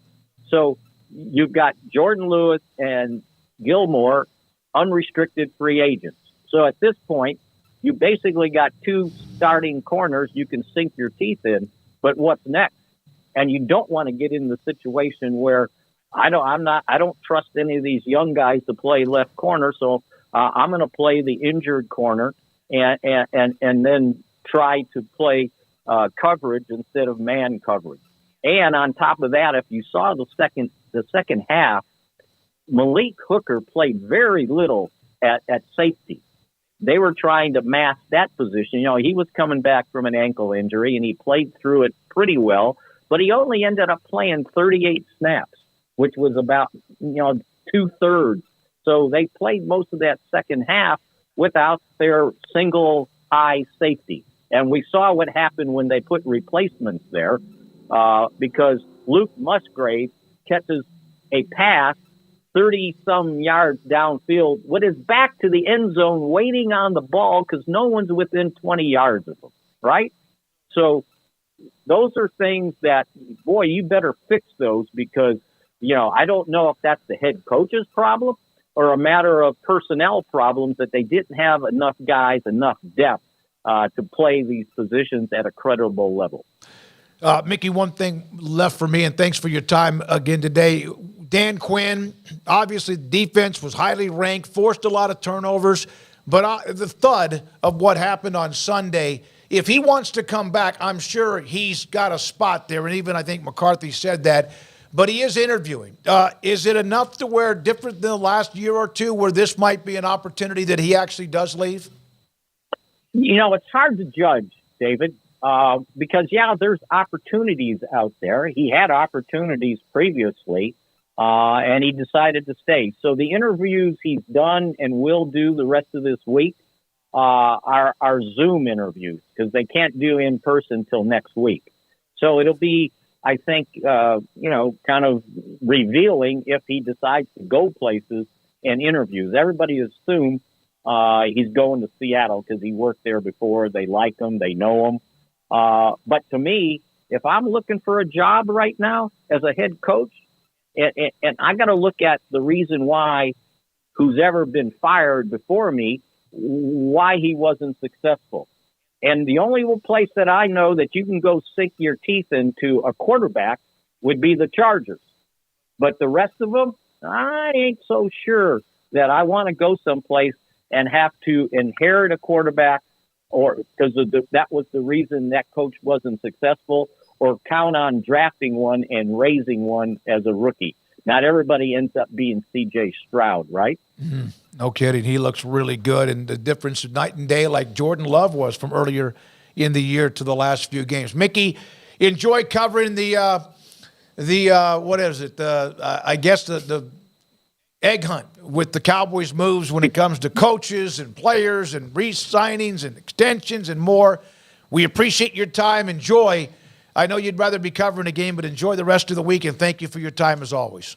Sure thing, and maybe I can cover the East-West Shrine game, right? Oh, there you go. There you go. Absolutely. Let me know, and we'll hopefully get you on that week and talk about some of the prospects. Thank you. Mickey Spagnola has been with segments that this show has had from the beginning and started with me back in 1992, the year the Cowboys went to their first of the 4 Super Bowls. This is 365 Sports. It's time for Paul Catalina's Top 5, brought to you by Texas Beef House. Where's the best beef in Texas? Your house when you order from Texas Beef House. Unleash the flavor of Texas-raised Wagyu. From our pasture to your plate, TexasBeefHouse.com. Okay, before we get to the top 5, my good friend John, who's a big UCF fan, and he was one of our sponsors of the trip when we went down there in the fall. Big fan of Garrett and Jack's College Chaos podcast, as a matter of fact, John is. He is a UCF alum, big time, like season ticket holder. These socks, and this is not something we mentioned, have been available for UCF for a very long time. This is something they do. Horns down. They're well versed in it because their biggest rival are the is Bulls. The Bulls. The Bulls. USF. I brought that up today. So, yeah. So there you go. Available, and I'll give a free plug here on Rock'em Socks. If you would like to capitalize on this UCF versus Texas movement, UCF horns down socks exist. So there's Bulls the night. Have horns. Throwing the horns down. Yep. There you go. Yep. I explained that to somebody earlier today, and they just didn't believe me. They did not believe me. Look, UCF and USF hate each other a lot. Oh, it's a turf war. And guess who doesn't care about horns down? Yeah. USF people. Yeah. They don't care. All right. Thank you for sending that, John. Appreciate it. Yeah. They don't care. Okay. Top 5 Big 10 NFL draft prospects. And I want you guys to tell me what this list is lacking when I get to the end of it, and it will make a point that I think is pretty interesting. Number 5, Kalen King, cornerback, Penn State. One of the best defensive backs in the country, fits in a bunch of different systems. Penn State's defense was fantastic this year. Not the reason they lost any games that they lost. Their offense was the deal. Kalen King, probably a top 35 to 40 draft pick, depending on the service, but it is a heavy draft for defensive backs, but he is one of the best ones and someone who could be, I think, maybe a plug-and-play corner in the right system. Number 4, Jerzon Newton, a big hog molly defensive tackle from Illinois. This guy is a space eater. He's probably a top 15 pick. He might drop out depending on how the quarterbacks things shuffle out, but probably the best defensive tackle available when it comes to that position. There's other defensive ends, but Jerzon Newton from Illinois, someone that I do think will get picked really, really, really high. And I would think he doesn't get past the Bears at 8 or 9, wherever they are in that second pick. So is this all positions? Yeah, all positions. Okay. All positions. Yeah, top 5 overall draft prospects in the conference. Number 3, Olu Fashanu from Penn State, a second Penn State guy, left tackle, big dude, top 10 pick, maybe a top 5 pick depending on how that shakes out. Road grader, he's a tackle. He's not a guard. Someone who's going to protect the blind side more than likely. And a team like, say Tennessee that really needs that, wouldn't be surprised to see him or Joe Alt from Notre Dame be their pick. But Olu Fashanu from Penn State just knocks people in the dirt. Yeah, I mean, he's part of why I asked, because you had a Penn State guy so early, and then I figured that might be the only one since we're talking about such a large conference. But nope, here he is. Yeah, that's why I was asking that. To see if he was going to be on this list, because he's somebody that I've seen mentioned in a lot of top 5, top 10, as you talked about, type of mock situations. So, yeah, he's going to be going early on day 1 based on everything that's been put out there so far. Number 2, and this is a guy I love. He is the personification of everything Kirk Ferentz. Cooper DeJean, cornerback, safety, defensive back. Returns kicks. He does everything. This dude, to me, has like Pittsburgh Steeler written all over him. And it's not just because of the black and gold, but just the way that he plays. He's got that kind of, just defensive, he just hits you hard. He just has a nose for the football. Nose for the football. Yeah. He's the ball player, and he's a super athletic ball player at that. And he's actually my favorite player on this list overall. But he's not the best one, who is going to be obvious. But Cooper DeJean from Iowa, I love watching this kid play. As a matter of fact, they wouldn't have won half the games they won if he wasn't there. And they actually went on a bit of a little losing streak after he got hurt this year and was out for the rest of the year before they figured it out at Iowa. Yeah, I mean, he's a special type of talent. He's a guy who can do pretty much everything, anything that you ask him to do, and be very effective to exceptionally good at it. So, yeah, he's a lot of fun to watch. You know, for all the knocks on Iowa's defense and all that, they do have really special players, or not Iowa's offense. They have really special players on defense, and they are so fun to watch defensively, even though the other side of the coin is like as bad as it gets, it feels like sometimes. But, yeah, I don't know. Like, what would happen if they had an offense that could score 28? Would the defense just flounder? Is that, I mean, would it fall off the rails because it, you know what I mean? Well, let me ask you a question. Do they have an offensive coordinator yet? No. They still don't. Paul Christ has been mentioned for that. But if they would have scored 28 points a game, they'd win the national championship. But, like, I get that, you know, when you were doing the old the Art Briles offense and you were scoring 60 points a game, that's how it felt at least, that, you know, your defense was going to get tired. That's understandable. That's logical. And that's the downside to a lot of those up-tempo offenses, and that's why it had to be tweaked, was because you were leaving your defense out there on an island and exhausted. But, like, scoring just some points, would that really change the effectiveness and just the incredible ability of that Iowa defense to be as stout as they are? I've wondered about that. Yeah. Because I'm not talking about scoring 50 a game. Just score some points to help them out. You wonder what would happen if they averaged 20 points a game. They probably average, 16? Yeah, do they then give up like an extra touchdown per game? Is that what the result of that would be? Because I really don't think so. Right. So it just doesn't make any sense. You're not going to be. It's not like the defense is out on the field all the time, Right. because if they scored, it would still be 12 plays, 75 yards, taking 8 minutes off the That's clock. the part that confuses the hell out of me. It's Yeah. like nobody's asking you to be like the Veer and Shoot Kings, you know, and score 60 per contest, but just something to help out your defense would seem to lead you to winning, you know, maybe the couple games that you didn't win, and they're so good without having any help really on that side. That's just what's really confused me. Run an RPO. Like, there's no run or pass option. You run or you pass. Yeah. Like, that's the play. There's two types of plays. There's not a play that could be two things. But I wonder that in my head of, like, is there a downside to scoring just a little bit more that I'm missing out here? Because otherwise it just is very confusing. But, yeah, Cooper DeJean's a great player amongst many great players on that Iowa team. And number one, Marvin Harrison Jr., wide receiver, Ohio State. You know, he'll be the first non-quarterback taken in this draft, however that falls through. So, by the way, the Bears interviewed Cliff Kingsbury for their offensive coordinator position today. Saw that, yeah. Whether they hire him or not, I guarantee you they asked him several questions about Caleb Williams. Sure. And so that's one of those, you know, kind of convenient draft things you can do right now. But Marvin Harrison Jr. at Ohio State, everybody saw him. Like, he was really their offense this year, and he was because Abuka, you know, was hurt for a lot of it. Now he's a really fine receiver himself, and will probably be in this position to be a first-round pick next year because he's coming back. But you know, Kyle McCord might not even get offered to go to Syracuse if not for Marvin Harrison. I don't know, because that was the bailout guy, and he was fantastic all year long, and he's one of the best college receivers to come out in the last couple of years.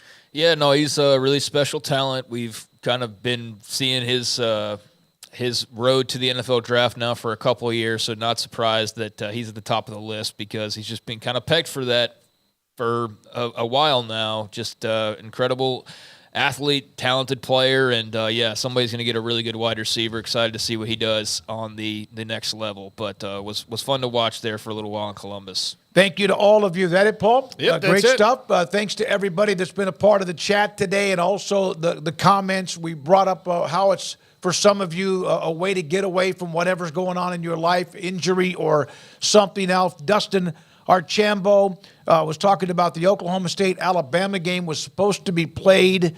I don't know when, but it's been removed. I don't know if that's recent or not. I've been much too busy to really keep up with a lot of football or sports. 365 is the highlight of my day. Go ahead. You were going to say something about that game?